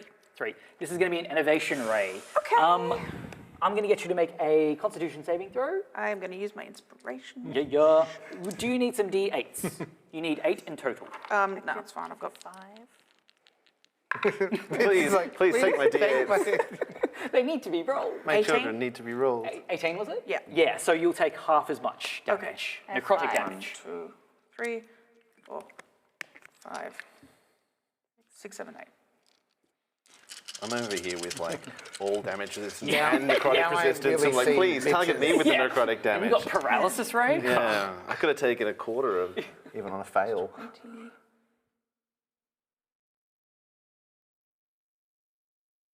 36 damage. Is that halved? No. Okay, so That's the 36 full down to amount. half is 18. Okay. That is I take right, isn't it? 18. I can math. Yeah. Yes. 18 necrotic damage. Okay. How you feeling? Fine. Yeah. I feel fine. That is the little dried Beholder out. Zombie's turn. We now move on to Ida. Okay, I'm gonna try and hit this boy again because I don't like him. Hey. He's been mean. He's been so mean. You attacked him. Did you attack him first? No. Yeah, I you did. I did. No, You came into his house. I stepped. soiled his doily. I stepped from in front of a tree stump, and 2 of them hit me with rays. That's not gonna hit. That's 12 total. 12 unfortunately doesn't hit. Oh yes, I'm going to use superiority dice to add a precision Precision attack. attack? Yeah. So is this where you just get to add it? I get to it? add a d8. Yep. Yeah. To the to hit. Yes, Yes. that is an 8 on the dice. Love this. So this So hits. that's a dirty 20 total. Sweet. Do you add that to your damage as well? No, not just in to the precision. roll. That's just to make it hit. The good thing about precision is you 18. can decide after. Yeah. Yes. 18 total damage. Ooh, yeah. Nice. And second attack is a dirty 20 as well. Dirty 20 hits. 4, 5, 6, 7, 13 damage. 13 damage. Cool. Excellent. All right, this thing is looking rough. Anything else with your turn? No, that's it. Sure. I am fighter. I hit. You go! I don't have fancy Storm song. teleportation and all of this stuff, but I can hit You hard. can fly. That is true. Yeah, Magic impressive. items are very fun. Yeah. At the end of your turn, it is now our friend's turn. I'd like to introduce you to Milran, Millhouse? Your house is Bilgrim, Bill. and what's the last one? Lilmer, or you can call them Millie, Billy, and Lily. I will. Thank you. I will. Millie, We will. Billy, Lily. They use their action to claw their way up to the top of the quicksand. And that's kind of their turn. They will kind of use, Yep, I see the things now. this one kind of comes out this way. I am Oh, like does- where I'm like above it. Does he enter my I'm going to say range? yes. Cool. But you're here, aren't you? I am there, yes. That's within your range. I am going. You know what? I think he's stupid. He's going to move like here. I am Into the going. whirlpool. Ooh, pretty birds. I'm going to use my reaction Yes. as he comes into range to use a maneuver called brace, Ooh. which is when an enemy you can see comes within reach, you can make one normal attack. Hit And him. if it hits, you can add the superiority die to your damage. Yeah, that was Millie, I believe. Millie, Billy, and Lily. Yeah. So he'll also need to make a wisdom Yes, save when because he he enters. enters.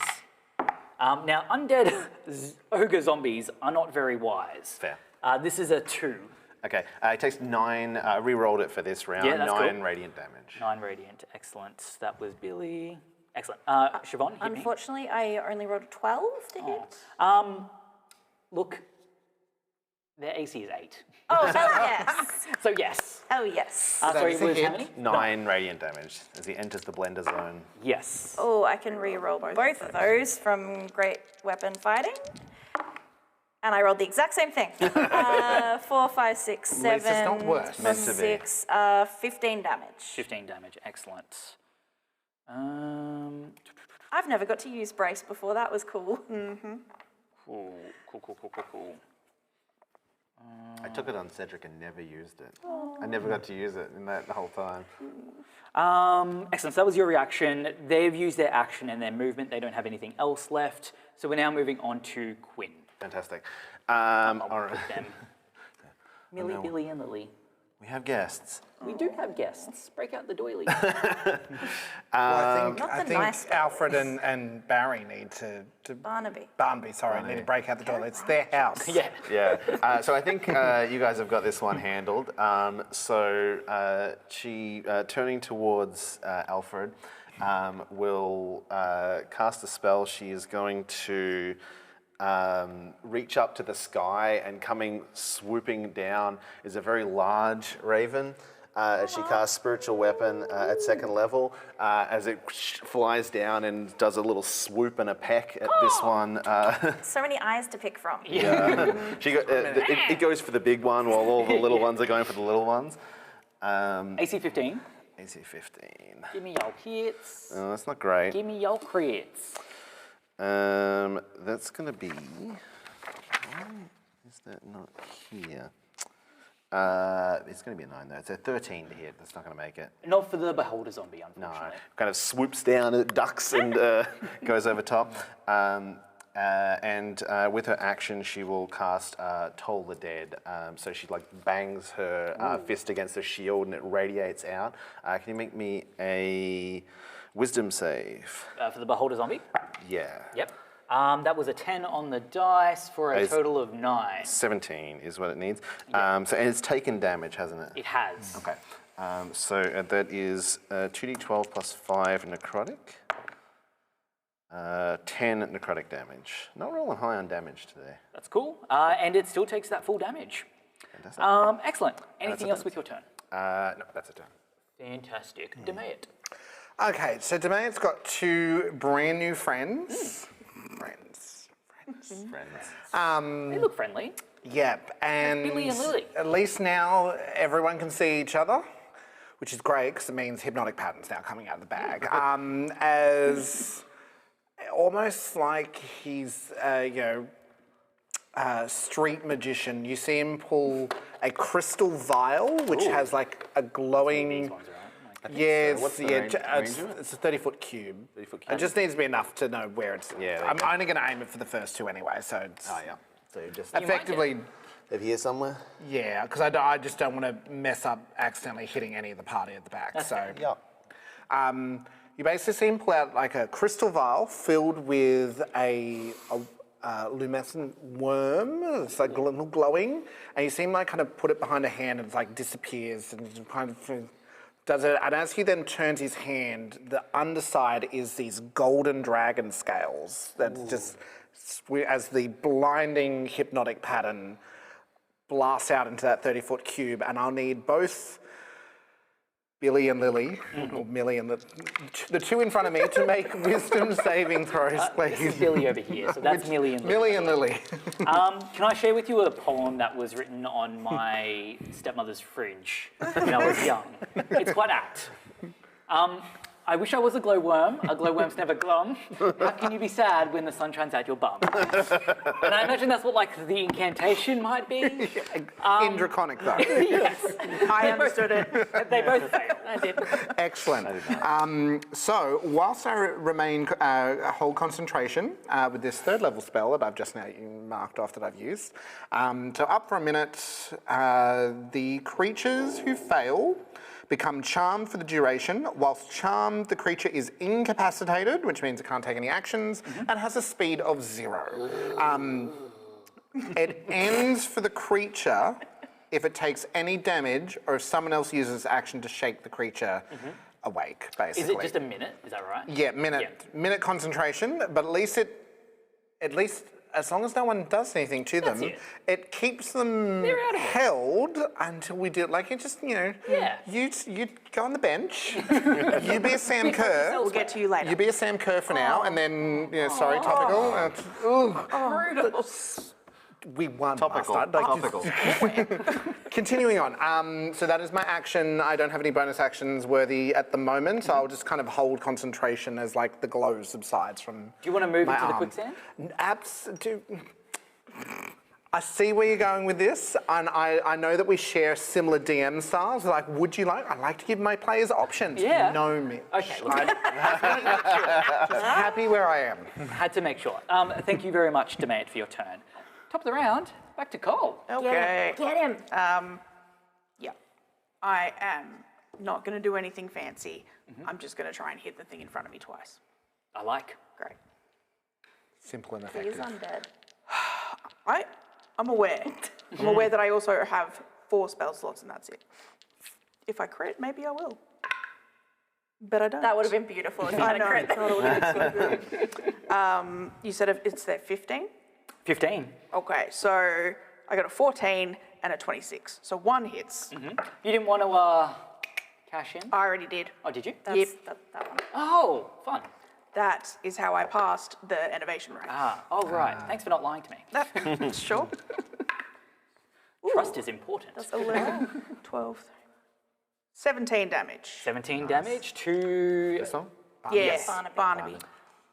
Barnabas Blastwind. 17 damage, was that? Is Yes. that, yep.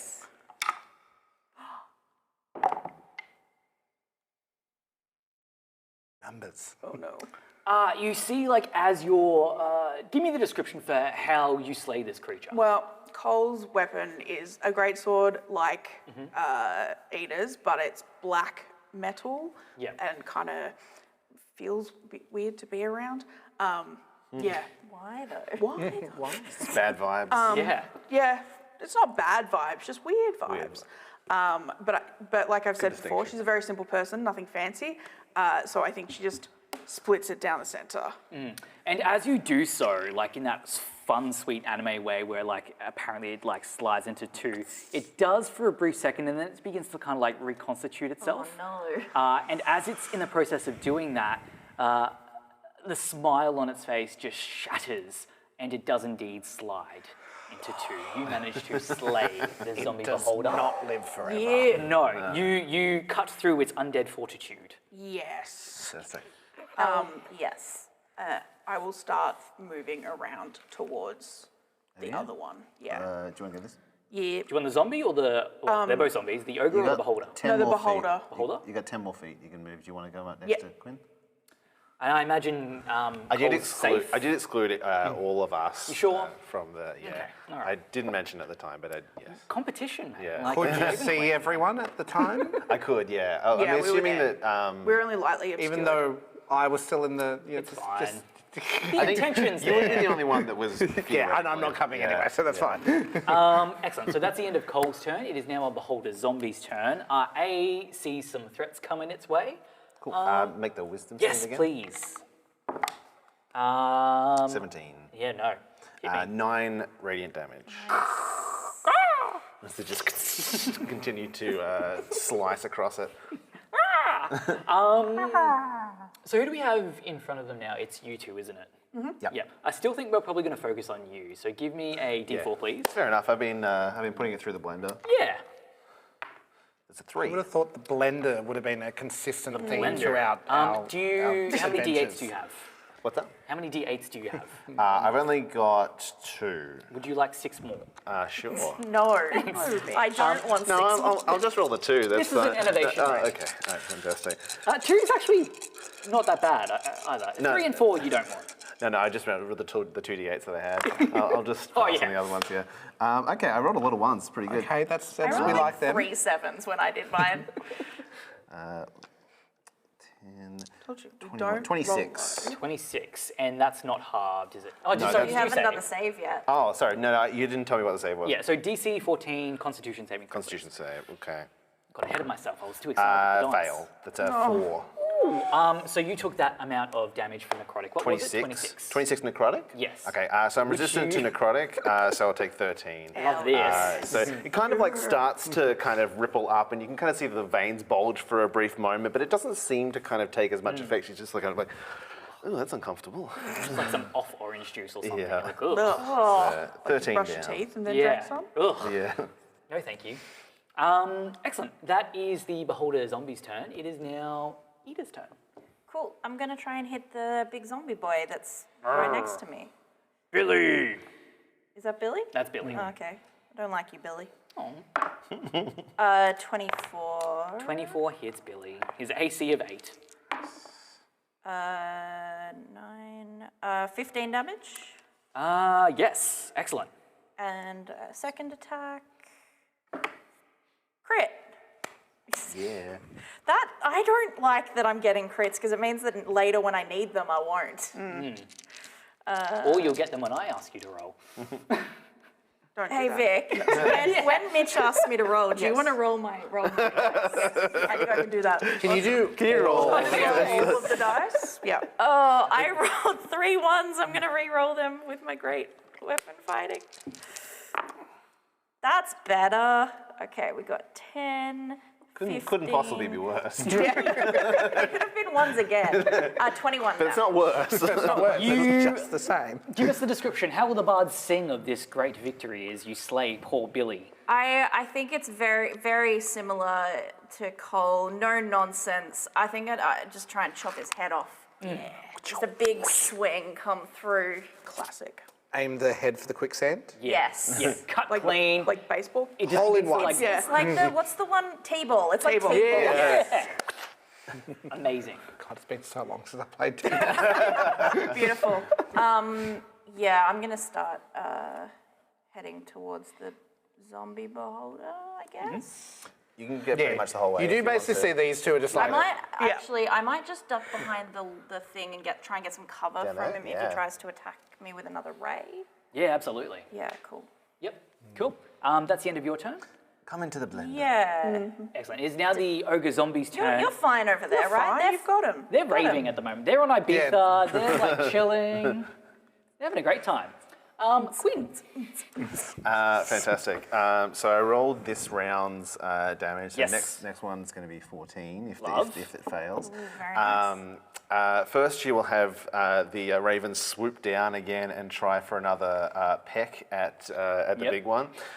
She's like, all right, you did okay last time. Give it another try. He's distracted now. You've got it. Supportive. That'll be much better. 21. 21 hits. That will be 13 necrotic damage. Yes. Cool. And then she will bang her shield one more time for Toll the Dead. It's working for her. So another wisdom save of 17. Nope. No. That's going to be 16 necrotic damage. Nice. Excellent. This kind of starts to like bit slop off it. Just going. Blender seems to be the It's theme. working, yeah. It's Yep. Yes, I can count. I can math. Yes, that's where we're at. Cool. Excellent. That's your turn. That's my turn. Fantastic. All right. Toll the Dead seemed to work really nicely on the Behold zombie for you, so let's do the same thing.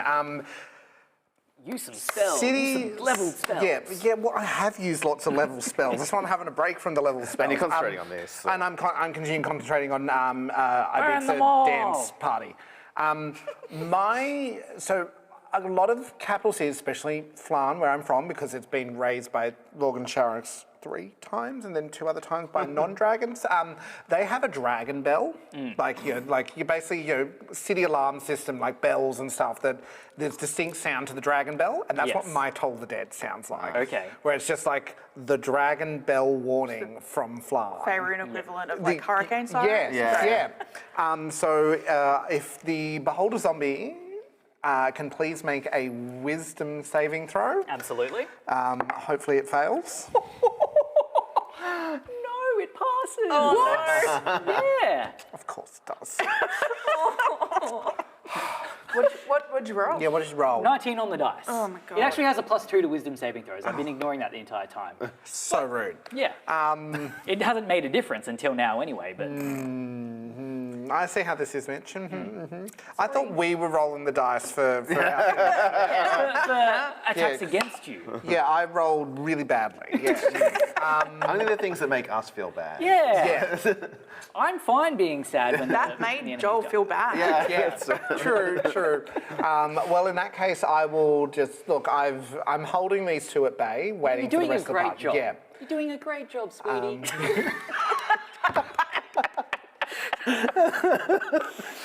Oh boy. Brutal. Joel, the DM, has noted that for the next time you're playing at my table. Just so you know. Otherwise, I'll end my turn. Excellent. What's going to happen here is, I think, because we're kind of getting bogged down a little bit, I'm going to move things up. You've done a very good shot at bringing these creatures to justice. So ahead, what you see is the sky begins to grow dark. Not too dissimilar to what you're quite familiar with whenever your summoned ravens come across. And as you look up into the sky, you see that there's a large flock of Deus Ex Aarakocra. And they just begin to kind of like hurl arrows and lightning bolts down from the sky. Wow. Arrows precision. and lightning bolts. Yes, great precision. None of you seem to be affected by this, but boom. Oh dear. What's going on? I'm like, no one attack these ones until you... Okay. Never mind. But it's fine, because effectively now the combat is over. You are now out of initiative as down from the heavens there swoops... He's so pretty. They're so good in the air, not great on the ground. And as they land, you see, contrary to what you're, like the beautiful mini that Brendan has painted, it's actually like a blue and orange, kind of like macaw bird. They introduce themselves as, but you may call me Iki, which I believe is the rough translation in the groundwalker tongue. Iki. I'm forever calling common groundwalker time. Well, it's a pleasure Aarakocra speak. They speak Auran, but this is not Okay. Auran really. Like you pick it up as like some kind of rough dialect you Like think a is Creole sort of. Yeah, they Like have, a they have specific- Aarakocra as well. Okay. Yeah. I didn't know that was a language. I barely Well, speak thank common, you for apparently. that. So. I believe we had it under control, but you... Thank you. we Groundwalkers, you were doing a very good job, very good. We appreciate it, But of course. I call you death hunters because you hunt the dead. We are Yes, similar. that's true, yes. Yes, we are ex-siblings in that regard. We also hunt the undead. Okay? Friend. Friend. Yes. Do you also follow the Raven Queen? No. How many gods do you follow? The one. Which one? Whooptow. Okay. I'm his chosen. Oh. Don't want to brag. Oh, okay. She just kind of like ruffles her feathers a little bit. It's just like, oh. Still probably hiding behind things like Wen said, oh, I'm friend too. And I'm like, well, Wadumu said he was a friend. So, are you? Who's Wadumi? Who's Wadumi? Oh, that's right. Yeah, I won't give her He was that's a little frog man. I heard that bad things happened after I left. Oh, with the white Like the one that made us fall down a cliff? I think a different one. So frog people bad?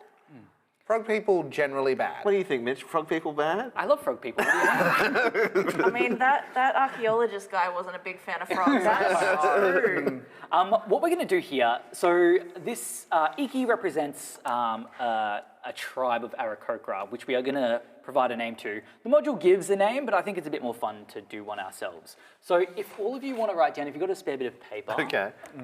Joel, do you need some paper? I'm. I'll give you a little. You got some Unless paper? you physically need a piece of paper, No, in which that's case all I right. can. So what I'm going to get from each of you is I'm going to get, give me a collective noun. Each of you are going to write this. Which one's that again? So that's like, Like a murder of crows. Okay, yeah, cool. give me a collective noun. Give me, you don't need to take 10 hours for this. You can just, whatever your favorite collective noun is. Oh God, I'm still thinking. What's the next option? Because The next one is a sky-related verb. So like flying, soaring, rising, falling, storming, misting, sunning. The third one, what I want from you, is a weather phenomenon. Storm, cloud, mist, sky. Well, probably not sky, but rain, wind, maelstrom. Well, that's a good one. The fourth option is a part of bird anatomy. still on the collective noun.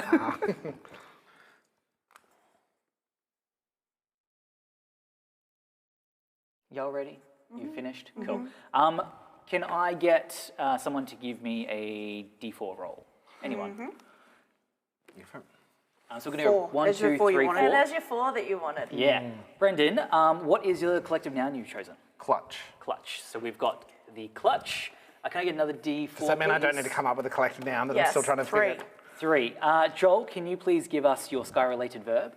Sky-related verb. That was the third one that we did? That was the second. Oh, no, that's the one I'm still... hang on. Can I get another re-roll of that die? 3. Same one again. Has anyone got a sky-related verb that they like? Soaring. Soaring, clutch of the soaring. Joel, do you have a weather phenomenon? Yes, bolt, as in a bolt of lightning. Clutch of the Mine was soaring. lightning, bolt. so yeah. Mine And was another drizzle, D4. which is really disappointing comparatively. 1. 1. Von, can you give me your bird anatomy, please? Wing. Wing. So this, so Iki represents the clutch of the soaring bolt wings, which is the tribe that you are now being inducted to. Effectively, what you see in front of you is a giant cliff. I'm not going to say that because, yeah, so on the other aspect, you're seeing like a giant cliff, and you see Iki beckon you to come with her as she just trust falls off over the cliffs. And we will come back after a very short time. Fantastic. No, She's dead now. Oh well, that was nice knowing her. That's why she was said, Maddie did what? Okay, that is the shot. The green screen is just green. Let's go, baby. Go, go. Woo, woo, woo. Is that even legal? Back when it was no shirt, no shoes, no problem, it was way better. This is PC culture gone mad. Yeah, I wanna look like this, Brad Pitt. Who's that? I'm just exhausted. Oh, I look so good. What the? Oh, sorry. I'm so sorry to jump in. I need to go home. Please. Wait, we're live?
Excellent. So, what basically happened towards the end there? You were introduced by the clutch of soaring boltwings with Iki, otherwise known as.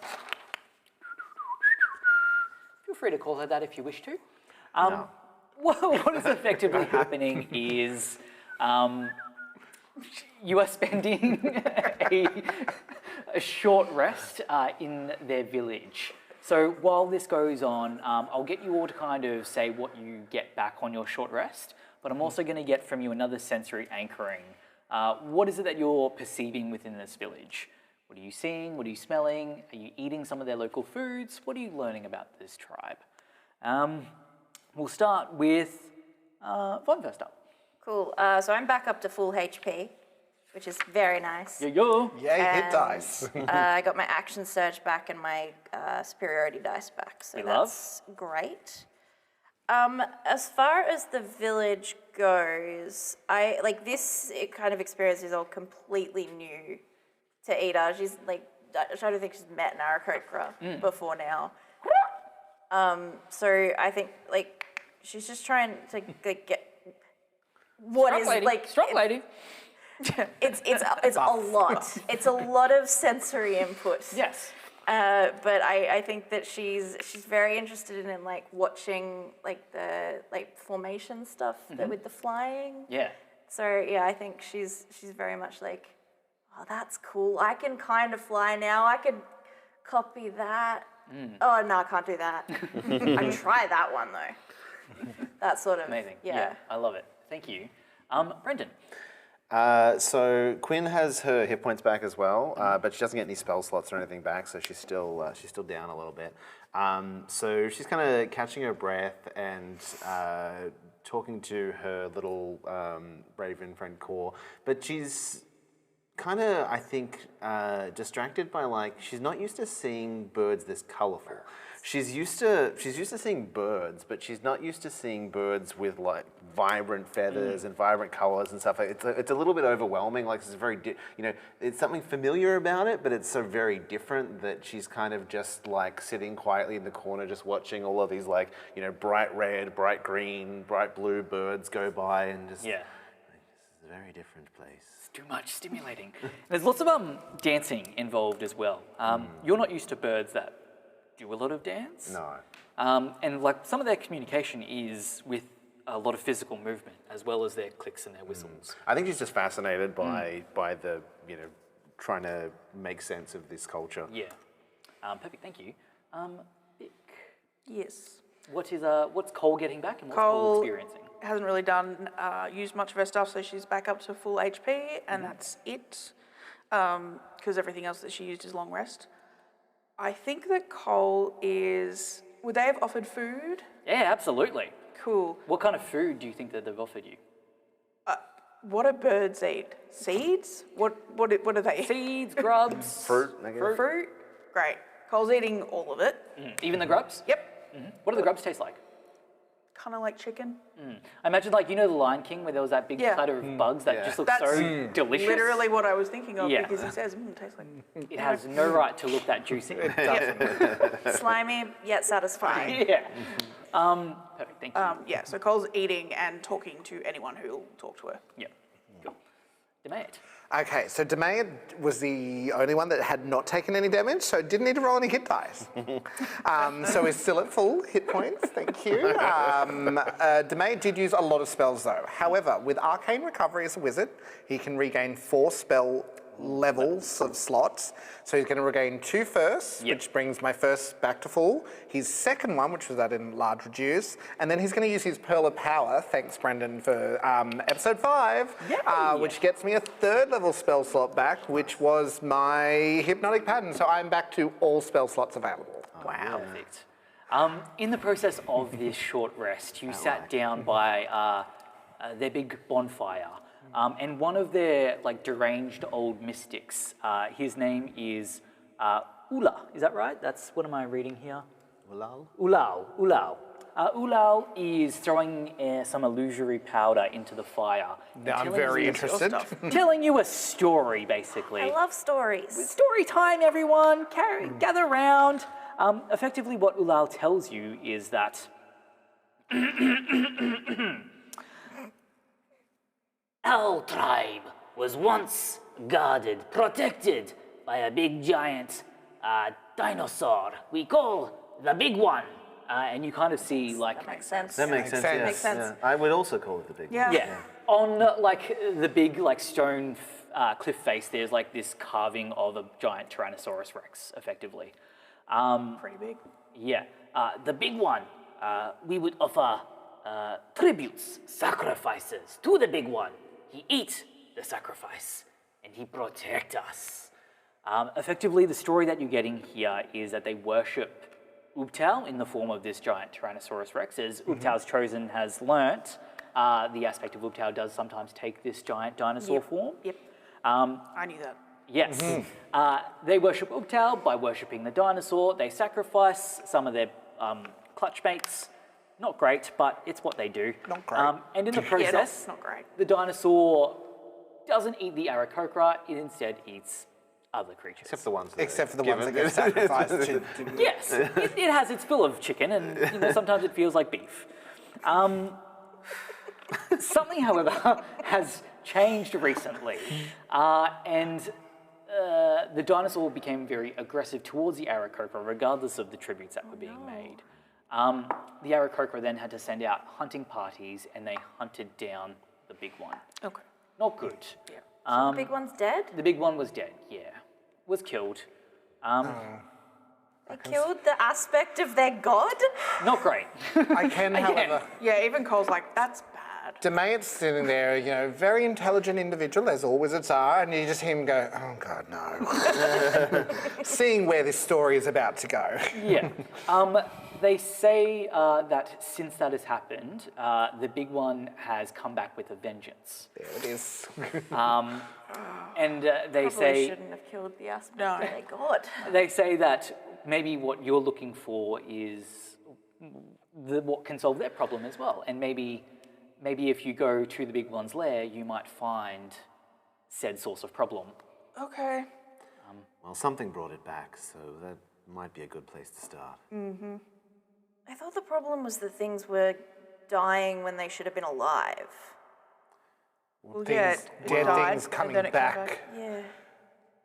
Or things being turned into undead. The natural causes and methods of death are all wrong here. Those that have died before and returned are dying again, and those who are supposed to stay dead are coming back. It's Feels bad? none of it is the way that the Raven Queen intended. Not ideal. Yeah, I don't know a lot, but I do know that. Yeah. Turning to our elderly, crazed, wizened mystic. I'm just imagining Mitch with a long grey beard. That's it. It's colourful. with a What do you bird. A colourful, colourful greyish beard. He's like, his body's pointing away from you, but his head just turns 180 degrees. Where is this lair, and what should we expect there? Probably undead. Walking distance, probably about an hour. Okay. That's pretty good. Not bad. Quite convenient. Close enough to, you know, be a problem. Yeah. All right. Very well. And when you say the big one, and I look up at the stone carving, I'm like, is that an accurate, like, life-size depiction of? How big's the big one? Yeah. The stone carving itself looks gargantuan. Do we think that it's gargantuan? Are they saying it's like pretty much that size? Yeah. Give or take, you know, unfortunate. 5 feet in a direction. Why couldn't it be huge? I can see why they call it the big one. Yeah, it's pretty big. Pretty big. Pretty big, I guess. All right. Well, I suppose we have a job ahead of us. If you are successful, feel free. In our previous battle raids that were sent out, there was one about artifacts that was taken by the tribe. Perhaps you find it. If you find it, it is yours to keep. It is an enchanted rope. Oh, all right. Very well. I do hope this won't upset your Ubtao, but I suspect that this may please the Raven Queen to get rid of such an undead force. So, is this going to be a problem for you? No. Okay. From my memory, Cole has no idea.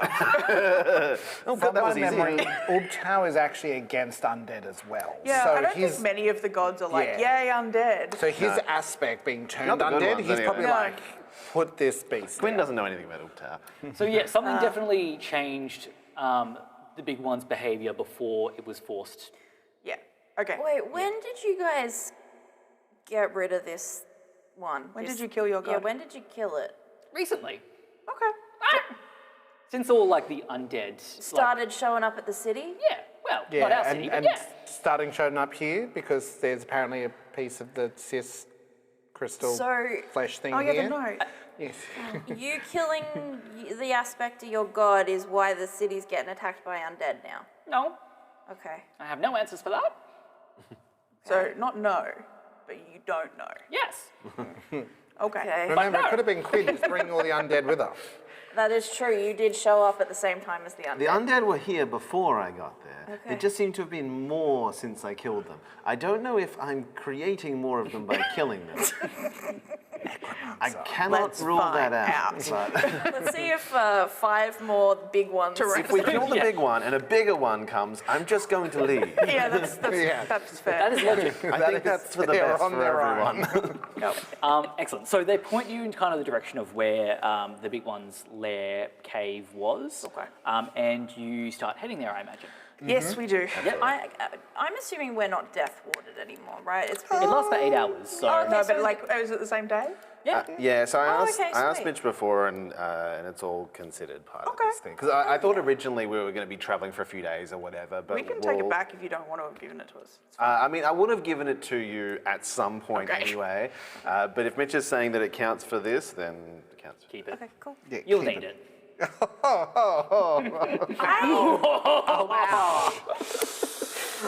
Excellent. All right. Confidence or cockiness? I'm not. Let's find I mean, out. Quinn's logic is that you're going to be the ones like in In close there? attacking Yeah. things or whatever. So before going into any big battles, she would have done it. Thanks, Quinn. Excellent. So as you draw into the jungle, it goes like an hour or so. There's no real issues. You don't run into any more undead. You do come to the spot where Iki kind of marked on your maps where the lair was. Yep. And you notice that there is this giant cavernous opening that's kind of like covered with vines and kind of like dead bushes and whatnot. There's a bad smell. Not great. Not ants, but just a Worse than ants? just a decrepit, gross. Scorpions. We don't like this smell. Smells bad. Yeah, not ideal. Do you go inside the cave? No, I'm gonna go home. Bye. That's the adventure. No, Cole, absolutely. I Yeah, get- go. Let's go. Wait, can we hear anything coming out of the cave at all? Give or- me a perception Oh, I check. shouldn't have asked you. Can you all see in there? No. I can, gonna but have to since light it. but that's I think fine. it's Hooked just- onto my staff, I'm going to get my lantern out, my lantern of revealing, and I'm going to light that. So when it's within its bright light, which is 30-foot radius from me, invisible things will turn visible, which you very know, good. just in case. That's handy. I got a 14. 14. On my yeah. perception. So a 14 nets you. There's like an eerie absence of sound. So normally with caves, you typically hear like dripping and whatnot, and like maybe some like odd flapping of wings. Yeah. You just don't hear anything. Okay, that's more unsettling than anything else. Don't like that. Okay. Well, we weren't expecting a pleasant place, so Yeah. I suppose this Do- checks out. Is this like I'm pretty loud, but is this the sort of thing we'd like to try and be quiet going into? I'll do my best. Can I? Yeah, same, right? Can I click heels together and just be 5 feet off the ground? Absolutely. Are you doing the same?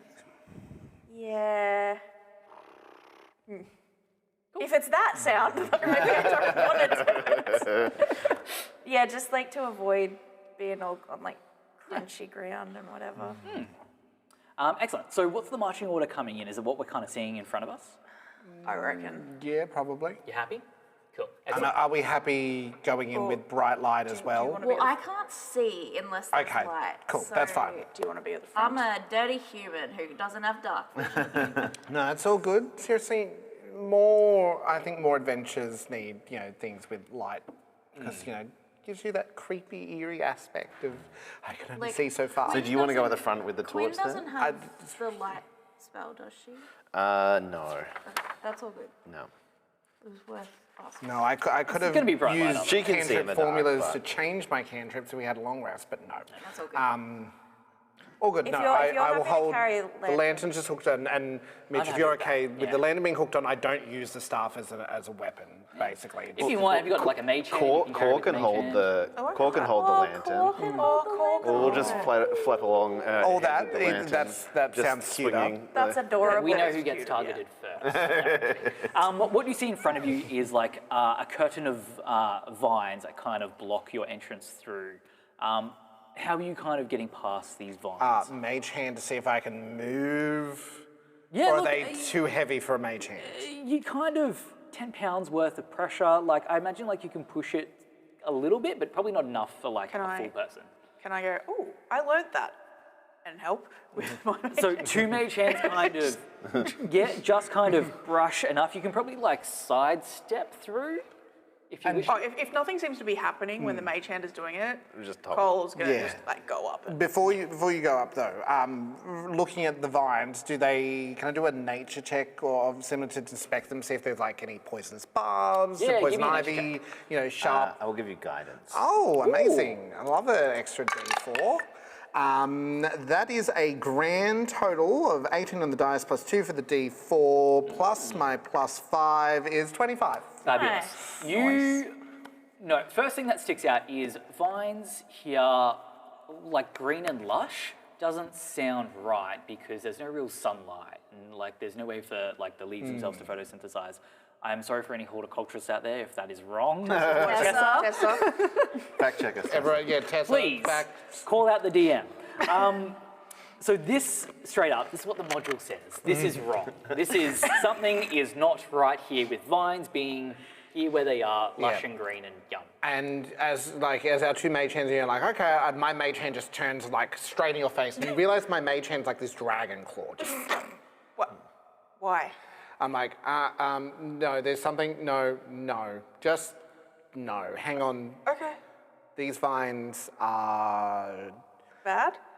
yes, You're getting maybe bad vibes they're- from the bad vines. yeah. We're like in a shaded, like with no direct sunlight. We're coming around cliffs. I'm like, these are too healthy and too. Pretty? Yes, I think that's the word. I'm like, I've seen vines before. Like, Quinn, remember when we went in the tunnel? No, you weren't there when we went in the tunnel. But like, there was these. Anyway, there was like this vine wrapped around an obelisk that had like yellow poisonous, clouds of pollen and stuff like these. Let's be more careful here. You can still definitely move through them, no problem. Like there's nothing poisonous about it. You just know It's weird. weird. Okay. Weird magic, probably. Just On be the careful. same scale as like angel cats and angel snakes, weird. Angel vines. Let's go. Angel vines. Divine A sense. divine Are sense. they angel Are they angel vines? vines? You do pick up that there is undead in the area, I'm shocked by yeah. this knowledge. but Weird. outside of that, Vines smell fine. yeah. Ooh, I like. Cool. Continuing through, you go into this very large kind of open area which we see in front of us. There are quite significant pools of what appear to be like swampy acids. Don't like them. Yeah, and in the middle, like on this small little like pile of earth, is what appears to be a coil of rope that is in a Not a skeleton's snake. hand. Not a snake. not a This is a nope rope, but it A nope represents the artifact rope. Now, This is the yes rope. are the pools what the source of the smell that we have? It's pretty before? acrid and pretty gross. Yeah. You do see like there are some decomposing bodies in the pools of acid. But That's yeah. fair. It That is kind of- acid. Hits back towards the rock wall behind him. It's just like, not good with acid either. Just, nah. Does anyone like acid? He kind of like, you see him pull up his pants leg, and you see like the bottom of his right leg is all acid burned. Oh, God. And it's where like, when it gets down to like his ankle, you can see it's like still a human color into the Yuan-Ti, like it's where it's like acid bat. No, Looks like it. Good looks like to it know. hurt. Good to know. Sorry about that. So, yeah, you've got the acid, you've got the yes rope. Okay. What would you like to do? Do you want to go fly and get the yes rope? Oh, we've just got it already? We didn't Well, do it's in anything? the middle. Brilliant. No, You said we got it. We got it. You're Go asking out. me if I want to do it because you don't want to do it? No, we do it together. Okay, yeah. You can both That's fly right. over Risk and- both of them. I suppose. But I mean, if something happens, it's not just one of us there. I'll watch and supervise. I can't do the flying thing. Would you like to? Am I going to go instead of them? I'll go instead of them. No, if you guys want. we'll go. It seems like it's a rope. I don't understand why this is. Because there's pools of acid around it. Well, Because that's this is understandable. D&D. And We've a got to chicken. overcomplicate. There's also a There is chicken in chicken. it. There's also a chicken chicken in there as there. well. Oh my god, this chicken's Let's go. everywhere. How does this chicken keep finding us? It's an angel chicken. Angel It's chicken. Toontown! We fly. Yeah, we Excellent. yeah. Can I get this is going to be done at advantage, I imagine, because you're probably helping each other, but just yep. like an athletics, From both of us?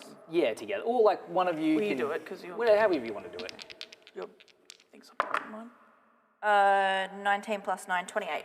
Nice. Smash it. Sword in the stone, you yank out the yes rope. And you kind of begin to feel a rumble kind of around A rumble in the jungle. a rumble within the jungle, even though it's more of a cave. As what's going to happen here is you see that there's like this undulating from within That's the never- cavern. That's not a good word. No, Yeah, look that's- we had that word last week when Yeah. I used never a good word. You've had your fair share of caverns and caves. To your knowledge, they don't really undulate. Well, they did last week. Yeah, they did. Oh, did they? Yes, the cyst undulated, and when the cyst right. died, No, everything else How undulated. hang on, how big is this big one meant to be? Oh no.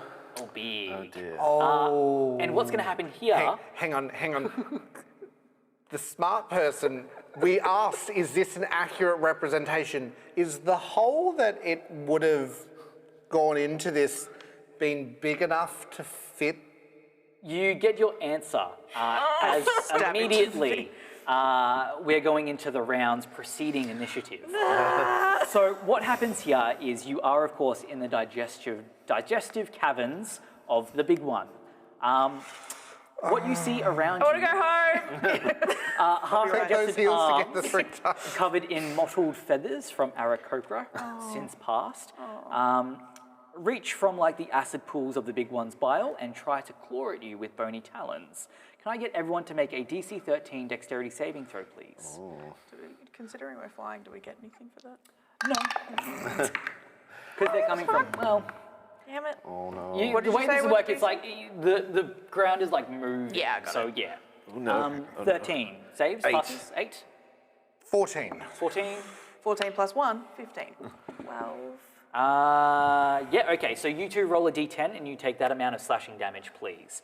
The next roll is going to be a DC 13 Constitution saving throw as waves of the bile, the acidic bile, come up and kind of splash you in the face. And this is acidic, not poison. I took a 6 slashing damage. I took 3. Well, it's like poisonous acidic. So if you have advantage against poisons, I do. You have advantage. What was the save, sorry? Constitution against being poisoned. What was the DC? 13. Okay, I've passed that Fantastic. I made that one. 19. one. 14. 15. 5. 5. So unfortunately, you are considered poisoned for the No next. problems. It doesn't even Did the give dice a time, so you're just Yeah, poisoned. I can fix that, yes. Round 3, can I get DC 13 strength saving? Sorry, athletics checks from everyone. Oh, that might be Nice. worse. Sorry, DC Raven 13 Queen, help me. athletics checks. And what are we doing here? So what's happening here is you're being pushed up kind of the throat. God, had a math. Oh no, no, no. As like acidic bile is kind of coming up with you, so you're like climbing your way. Okay, I'm just trying to think. Is there any? 7. 7. We don't, no, there's nothing really I can do. Do I roll like disadvantage or something? I think so, for yeah, because poison? you're poisoned. And sorry, what did you say the DC was? DC 13, athletics.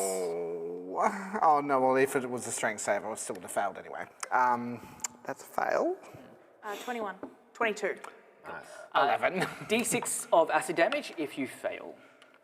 I take 1 acid damage. I take 4 acid damage. DeMay takes damage for the first time. I'm at 60. You see before you, there's like that curtain of vines as it's kind of Oh lashed. yes, that curtain of vines. Lashed to the side of the would-be throat as the tongue begins to come alive. Can I get dexterity saving throws to avoid falling prone from you all as you're in this jumping castle of flesh? Oh, nice. 17. 17? 5. 5. What's the DC? 13. Dexterity. 14. Dirty 20. Yeah, so unfortunately, Ida will fall prone for this, which means that on the next throw you will have disadvantage. Does the fact that I'm flying help at all? No, because it's kind of, well, I'll say like, as you're kind of making your way up, you get pushed down to the ground from like Kind the of tongue. squishy. Yeah, it's like, Oh, good. You thought you had space to fly and the tongue just went. Oh, stupid tongue. You're like, oh. now you are no longer shrouded by vines. You see every jagged tooth within the maw of the big one's mouth as it closes shut to trap you inside. No. I need acrobatics, DC 13 checks, Acrobatics. to leap out of the mouth or take piercing damage. And you said I'm at disadvantage? Unfortunately, yes. DC Oh, nice. 13. Oh, yes. I rolled the same on both dice. Do the teeth look really sharp? Yes. Like they could deal a lot of damage? They look like they could do 2d12 plus 3 worth of piercing damage. I got a damage. 22. Help me. So everybody. 2d12 plus 3. How do my d12s normally roll? You know what? I'm going to save this. Just. Give it gamble. You said it was an accurate. Oh yeah, no. That's I'm looking at Arcana, not Arcana. Like, yeah, no, that's a.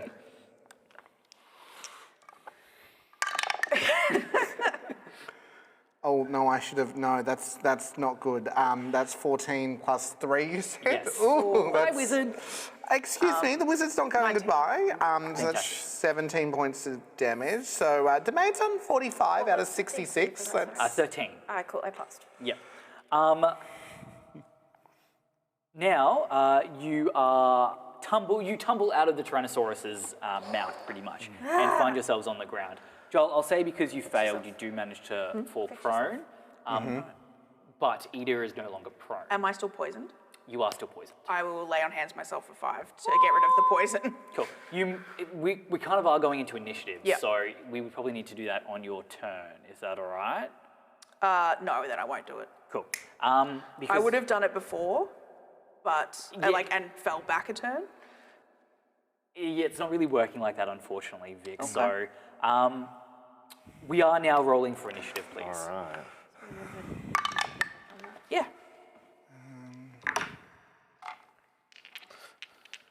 I like to think rather than the big one being this big, that we all just magic school bust it and become real small. And I got a 16. Do you want me to switch this over?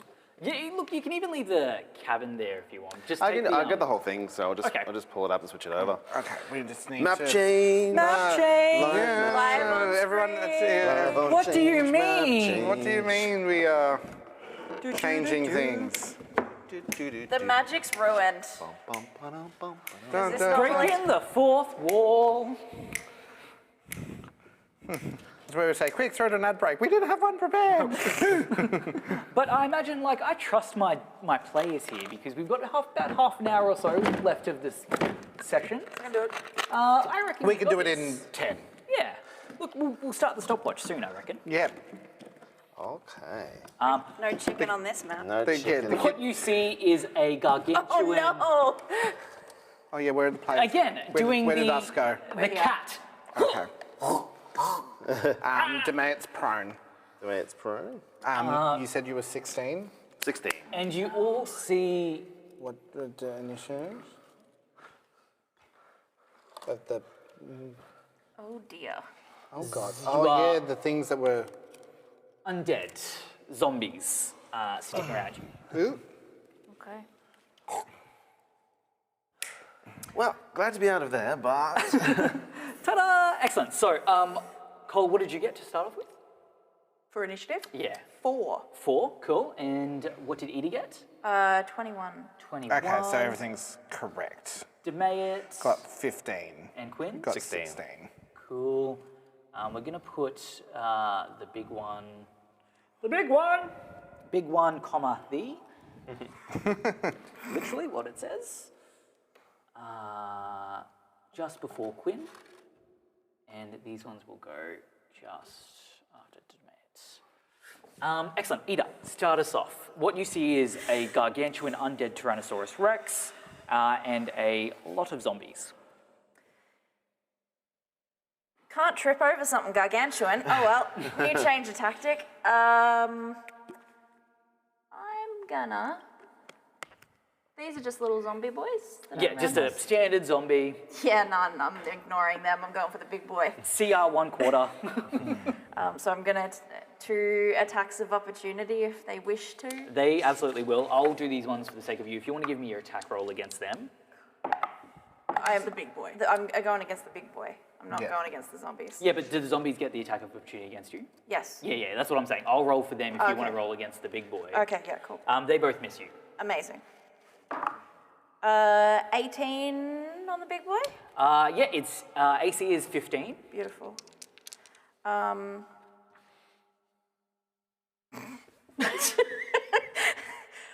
going to give it a go, because why the hell not? I'm going to add a superiority dice to this. Love this.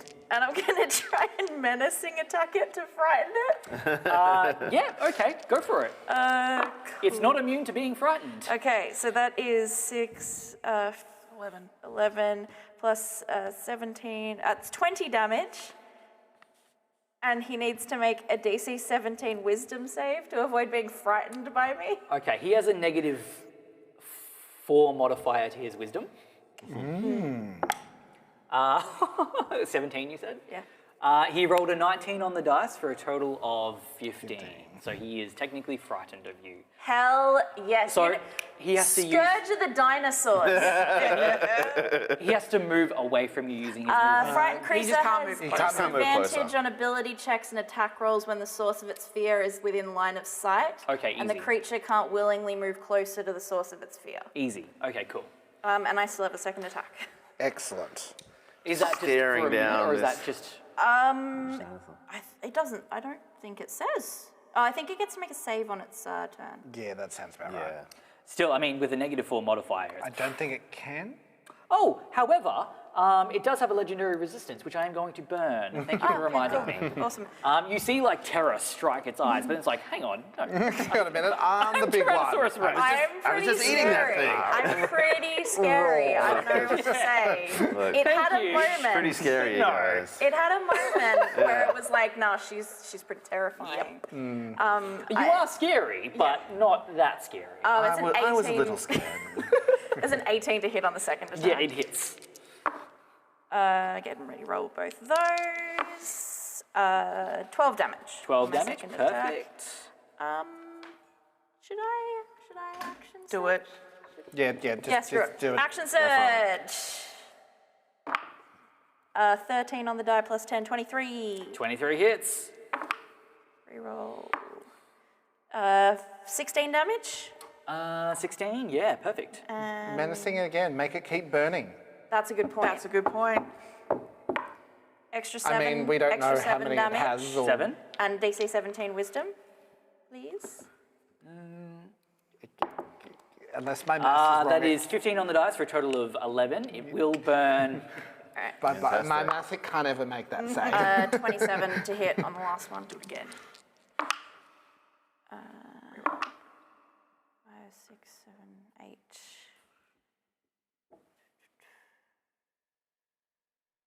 Yes. 9. 15 damage and 1 more wisdom save, please. Natural 20, but it's got a -4. 4, so it still fails. Yeah, that's what I'm saying. It cannot. It cannot make this save, ever. Whereabouts are you? Yeah, behind Just him. next to it. Just Hitting its tail. hidden behind the entirety of the thing. Yeah, you know what? It's gonna take this. It'll take the fear. Was there further damage? Sorry to that last little. Was it 7? It was 7 plus 6, so 13. All right. I'm convinced you're scary. All right. She's just screaming in its face. Just roaring back Was at that you. the end of your turn? That is the end of my turn. At the end of your turn, it's going to take a legendary action, and it's going to trample. Because it is afraid of you, it's going to start moving up to its movement speed, which It is... can't move towards me. No, so it's going to move away from you. Okay. So it's going to Go go that way. this way. Oh, great. Oh, I'm sorry. Oh, Dad. no. So it's going to kind of land like right here.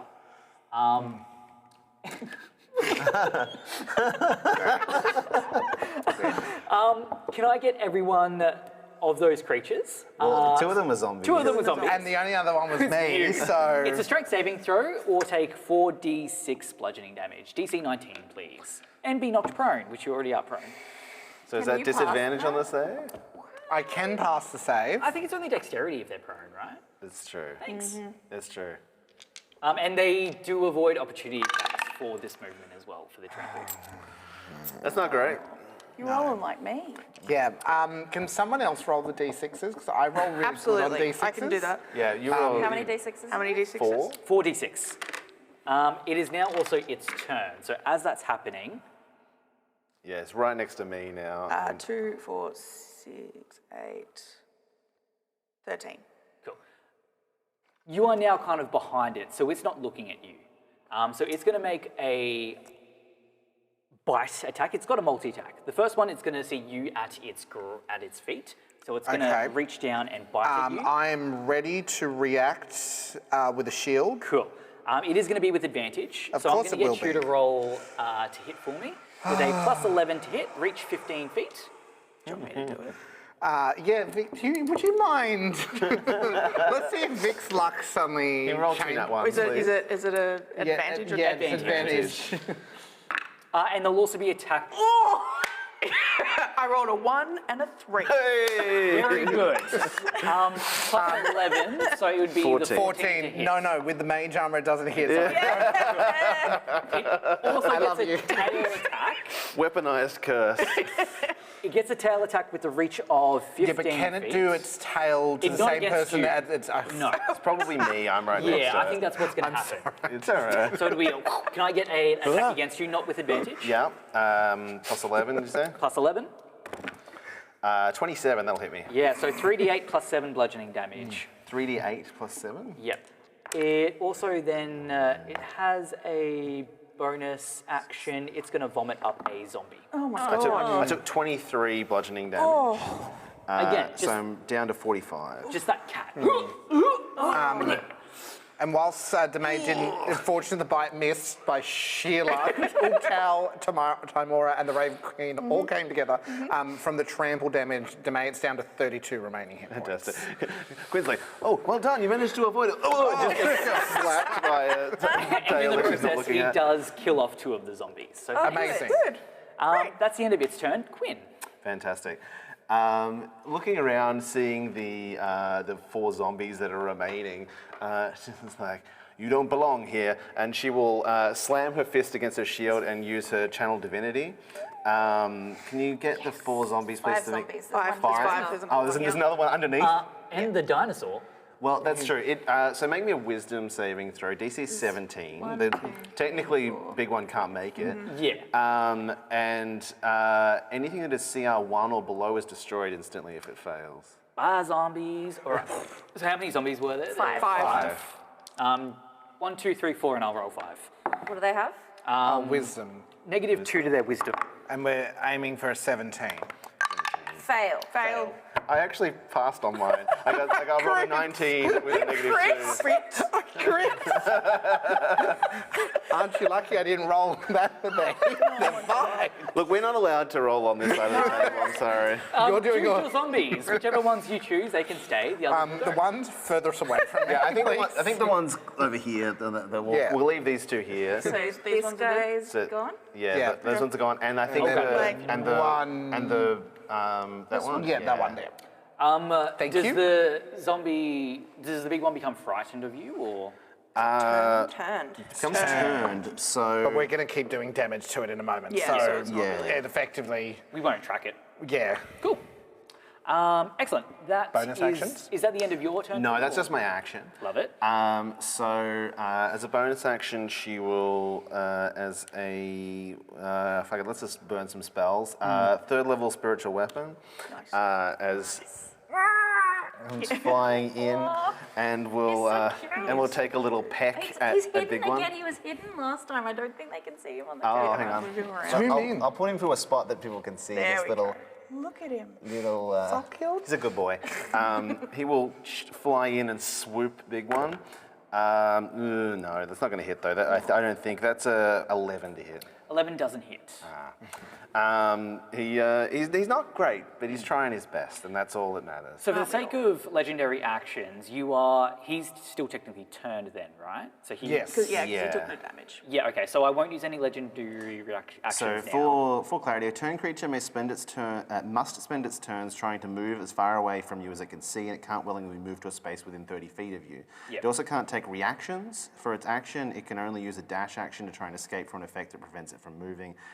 If there's nowhere to move, the creature uses the dodge action. Can't take reactions, which means I can move away. I've got to stand up first. So I can't move so far. But yeah, so I was going to do a trample, but because that would kind of go towards you, I'm not going to do that. But that's my turn. Yeah. All right, so it is now Demade. Okay, Demade's going to stand up from being prone. Can't take any reactions. It can't take any reactions. Can you just move me like behind you, please, Cole? Like I can only move 15 feet, so like next to you. Yeah, perfect. Somewhere. to the zombie? Maybe not I'm next to probably more here. As I scramble away, and I'm like, sorry, Quinn, I need to do this. And you just see me with like a little metallic rock. I throw it up in the air, and a little lightning bolt hits it. As I start muttering, and just as the lightning bolt hits it, like little storm clouds evolve from the rock. And burst down into, like we said before, Mitch, into the air, fireball shaped, but a big. So it's that size. Yeah, that size. In the air, a storm sphere. And I'm going to have this so it's above our heads, as long as we're not going flying. don't fly up? Don't fly up. Okay. It's 20-foot radius, right? Yeah, 20-foot radius. And what damage is that thing taking? Okay, Does it take so its turn? there's a couple of things here. So Love it. with my action, and this is the 4th level spell slot for People playing mark at that one of those 4th levels Where off. do you want it over here somewhere? Yeah, I'll kind of just in the center somewhere, as long as it's kind of currently in it. Yeah. It is probably going to be moving soon. That's so fine. Do take that into consideration. Like it's going to be above us, so we can be also in it as well. okay. Because we'll be underneath it. Yeah. Does that make sense? Yep. The sphere remains the spell's duration. Each creature in the sphere, so only it, because I didn't put us in it, when it appears or ends its turn there, must succeed on a strength saving throw or take 2d6 bludgeoning damage. So can you do a strength saving throw for me, please, Mitch? Right now? Yes, right now. That was cocked. Okay. Strength saving throw would be a 26. Okay, so you don't take the bludgeoning damage. The sphere is difficult terrain, so it's at half speed any point where it's moving in. And then until the spell ends, I can use as a bonus action on each of my turns. Let's use that bonus action. As I continue pointing up, and you just hear me roar something in Draconic. And in the storm sphere, you just see the shadow of a blue dragon just come out as a lightning bolt strikes down at the big one, which, because it's in the sphere, I get to do this attack roll at advantage. Love this. What'd you roll? What'd you yell in Draconic? Zap. I don't know. It was kind of like... Give him the zap. Oh, I don't know where my... Well, 16 was the highest, plus 8, so that's a 24 to hit. Nice. 4d6 lightning damage. Yum. Not great. It'll be 11. And yes, that's it for now. Bonus. Yep, cool. I am done. All right. That's the end of your turn. Yes. It now will do a legendary action now that it can. Yep. It is going to spend 2 of its action points to run in a direct line away from... It still can't move towards me. Yeah, so it'll go that way. So it'll get you 3 there. Of course but it it's will. at half movement? So probably Yeah, so whilst it's in it'll the... still be in the same, but it'll probably just be at the edge. Yeah. Kind of put it over here You can move the tree if you want. It knocks over the tree. Knocks over the Yeah, tree, it knocks over the tree, makes sense. and it's just sort of kind of half in the a little bit in. So that is you through. Us three? Yeah. What are we rolling? We're getting trampled? Yeah. So it'll be strength saving throw, or hang on, where is it? Oh no, I exited my DC character. 19 strength saving throw, or you'll take 46 bludgeoning damage and be knocked prone. Fail. 19. Cool. Yep. How much bludgeoning damage are we taking? I got a big old 4. Do I take half or nothing? You do. Oh, that's no. I'm not taking your damage. That's a lot. That's a lot. I just took 20 bludgeoning damage. what? I rolled real high, like Stop rolling. almost max damage. Let me do Just it. 4d6, right? No. Just 4d6. Okay, so that's. And you fall prone. I'm down to Again. I'm down to 25. I'm down to 22 because I took 10. If you have concentration saving throw. And I do. spiritual weapons, not concentration. Yep. Hang on. Storm sphere. No, I just healed damage rather than taking damage. Hang on, Bear. I'm so glad this is not linked to the thing. Okay, I'm on 22, and then I'm gonna do a. It's the zombie's turn. What am I doing? Concentration check. How much damage you take? I only took 10, so it's only 10. What did I roll? Con save. Let me just. Yeah, I don't I wasn't paying what you rolled. attention. A 5 or an 8? It's a 5? No, Stormsphere goes! Well, Stormsphere, we barely knew you. All of that for that? Oh, and I'm prone. And you're prone. We're all prone. Can you knock over? Well, you're not Are you prone. prone? No, I'm not if prone. you're I'm not. fine. I'm like looking at you on the ground, being like, what? Zombie friend next to you, it's their turn. It will attack you with advantage. Okay. It misses. It gets a 13 to hit. Okay, cool. Yep. The second one will go for, is that you, Vic? Is that? This one? Yeah. Yeah. Yes. Will attack you not at advantage and gets a 13 to hit. Great. Cool. That's their turn. It now goes on to Cole. Okay, so the poisoned thing, do I get a save against that, or am I just poisoned forever It just unless says I it's do it? poisoned. Yeah. Cool, that's fun. All right, bonus action, Hexblade's Curse on this guy. And then I'm gonna roll at disadvantage because I'm poisoned. Yep. Cool. DC 15, like AC 15, I reckon you got this. Yeah, but I wanted to crit, Mitch. Yeah. Just roll 2 20s. Just roll 2 20s. How hard can it be? No, first attack is a 13. 13 unfortunately doesn't hit. 18. 18 does hit. Right. Nice. Smite I'm gonna time. smite this thing. Smite This boy. time. Smite this boy. Do you need any D8s? 2d6 plus 2d8 plus 1. Please take my d8s. One more d8. And after this, Ida, it'll be your turn up So on deck. I am rolling 2, 3, 4, 5, 6, 7d8 and 2d6. Nice. Give me a stomp. That's pretty good. I see high numbers. 10. So 16 regular damage. 16 regular. These were my 18. No, wait. 21 force and 14 radiant. 21 force. And that was an extra one for the undead creature, is that right? Oh, no, nope. Yeah, add it. D8. Another 2, so. So 14 force radiant. and okay, 16 radiant. 16 radiant. 16 regular, 21 force, 16 radiant. This thing is burning. What does your smite look like? Well, that was a Divine Smite and And an Eldritch Smite. So Yep. this is Tymora and the Raven Queen coming together for the first time. Teamwork makes Ever. the dream work. So I think it's a combination of blue and black. Yeah, maybe a bit of explosion. cow in there as well. Maybe. Maybe. Phenomenal. Siobhan. Cool. Sorry, that was the end of your turn. Yep. Yes. Wait, You did there's an extra 5 damage on that because he's cursed. Oh, right, of course. Sorry. I'm gonna run at the big boy. I'm gonna go around behind him here. And I'm gonna try to hit. One of them's a nat 1, but the other one is a 23. 23 hits. I'm gonna try and Hit it. yeah, I'm gonna try and frighten him again.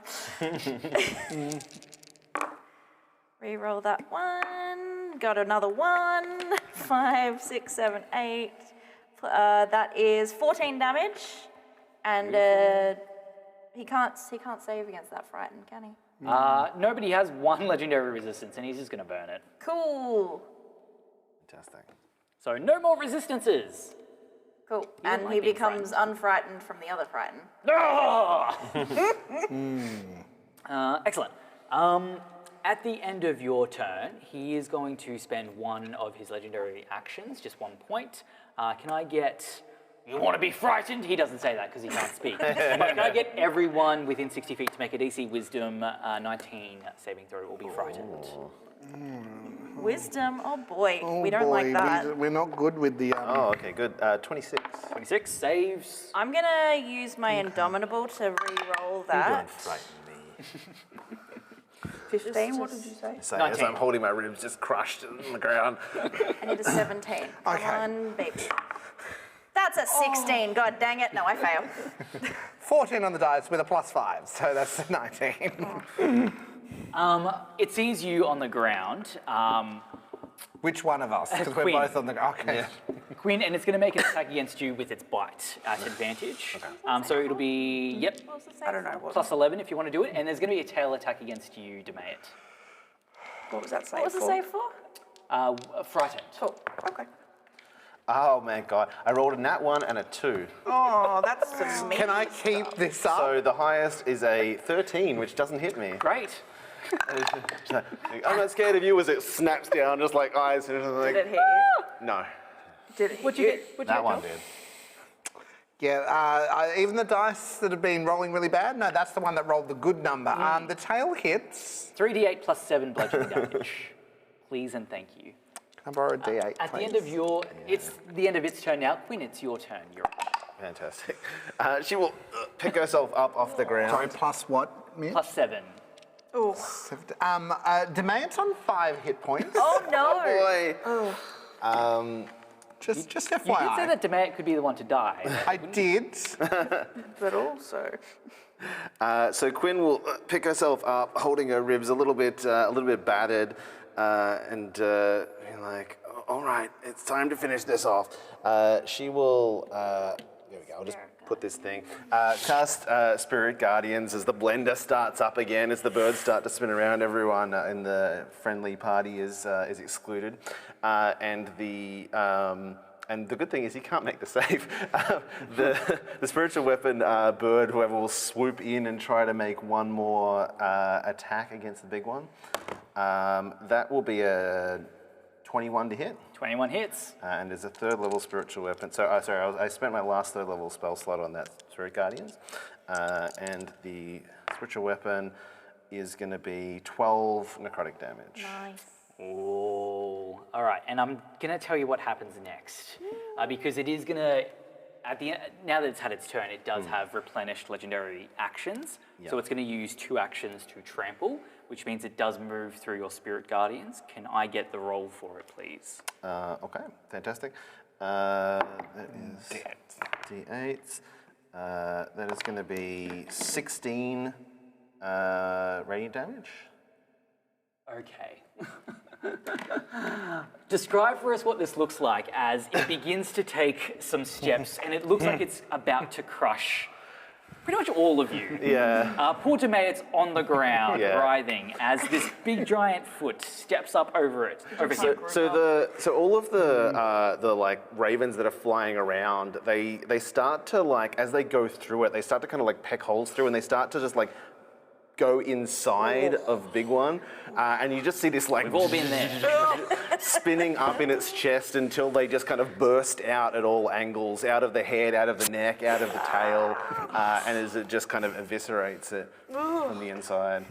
And with that, the big one does fall to the ground in a gigantic earthquake that seems to sound. The zombies that do remain, they're like good fortitude, all props to them, do of course fall to the ground, no longer animated. In the time it takes for you to kind of recover from this, you can take the time to lay on hands, get rid of your poison, maybe to help some of your less fortunate teammates. All right. Maybe there's like a bit of like exploration, intra-dinosaur exploration, maybe slash like dissection that goes on. Yeah, But how the hell did it come back to life? you do eventually find this quite tumor-looking fleshy cyst within the big one. It ate it. And so with that, you can hate take this that. information back to the Misty Mountains, where Ula will kind of look at this cyst and actually has a bit of a light bulb or candle moment. As it's able to actually, Ula is able to identify that this cyst-looking structure is actually from the town Matolo, atop the Misty Mountains. So close by. Close by, yeah. You know that Matolo once housed a temple of Ubtao, but it now, however, lies in overgrown ruins. So you feel that maybe the solution to all of these issues could potentially be found within this town, Matolo. Anybody up for a road trip? Let's go. I think I might sit this one out. I think you should as well. That probably makes sense. I just need a breather for just a moment. But I'll go back to Port Nyanzaru and report. Because if you're able to find what's creating all the undead, should you fail, Someone needs to come and succeed. So I'm going to go back to town That makes sense. to pass on the information. But I'm sure you'll find other people, other friends nearby. We'll see. We'll find out. And with that, follow us next week when we continue with Putting the Dead to Rest. Thank you so much. Thanks, everyone. Bye.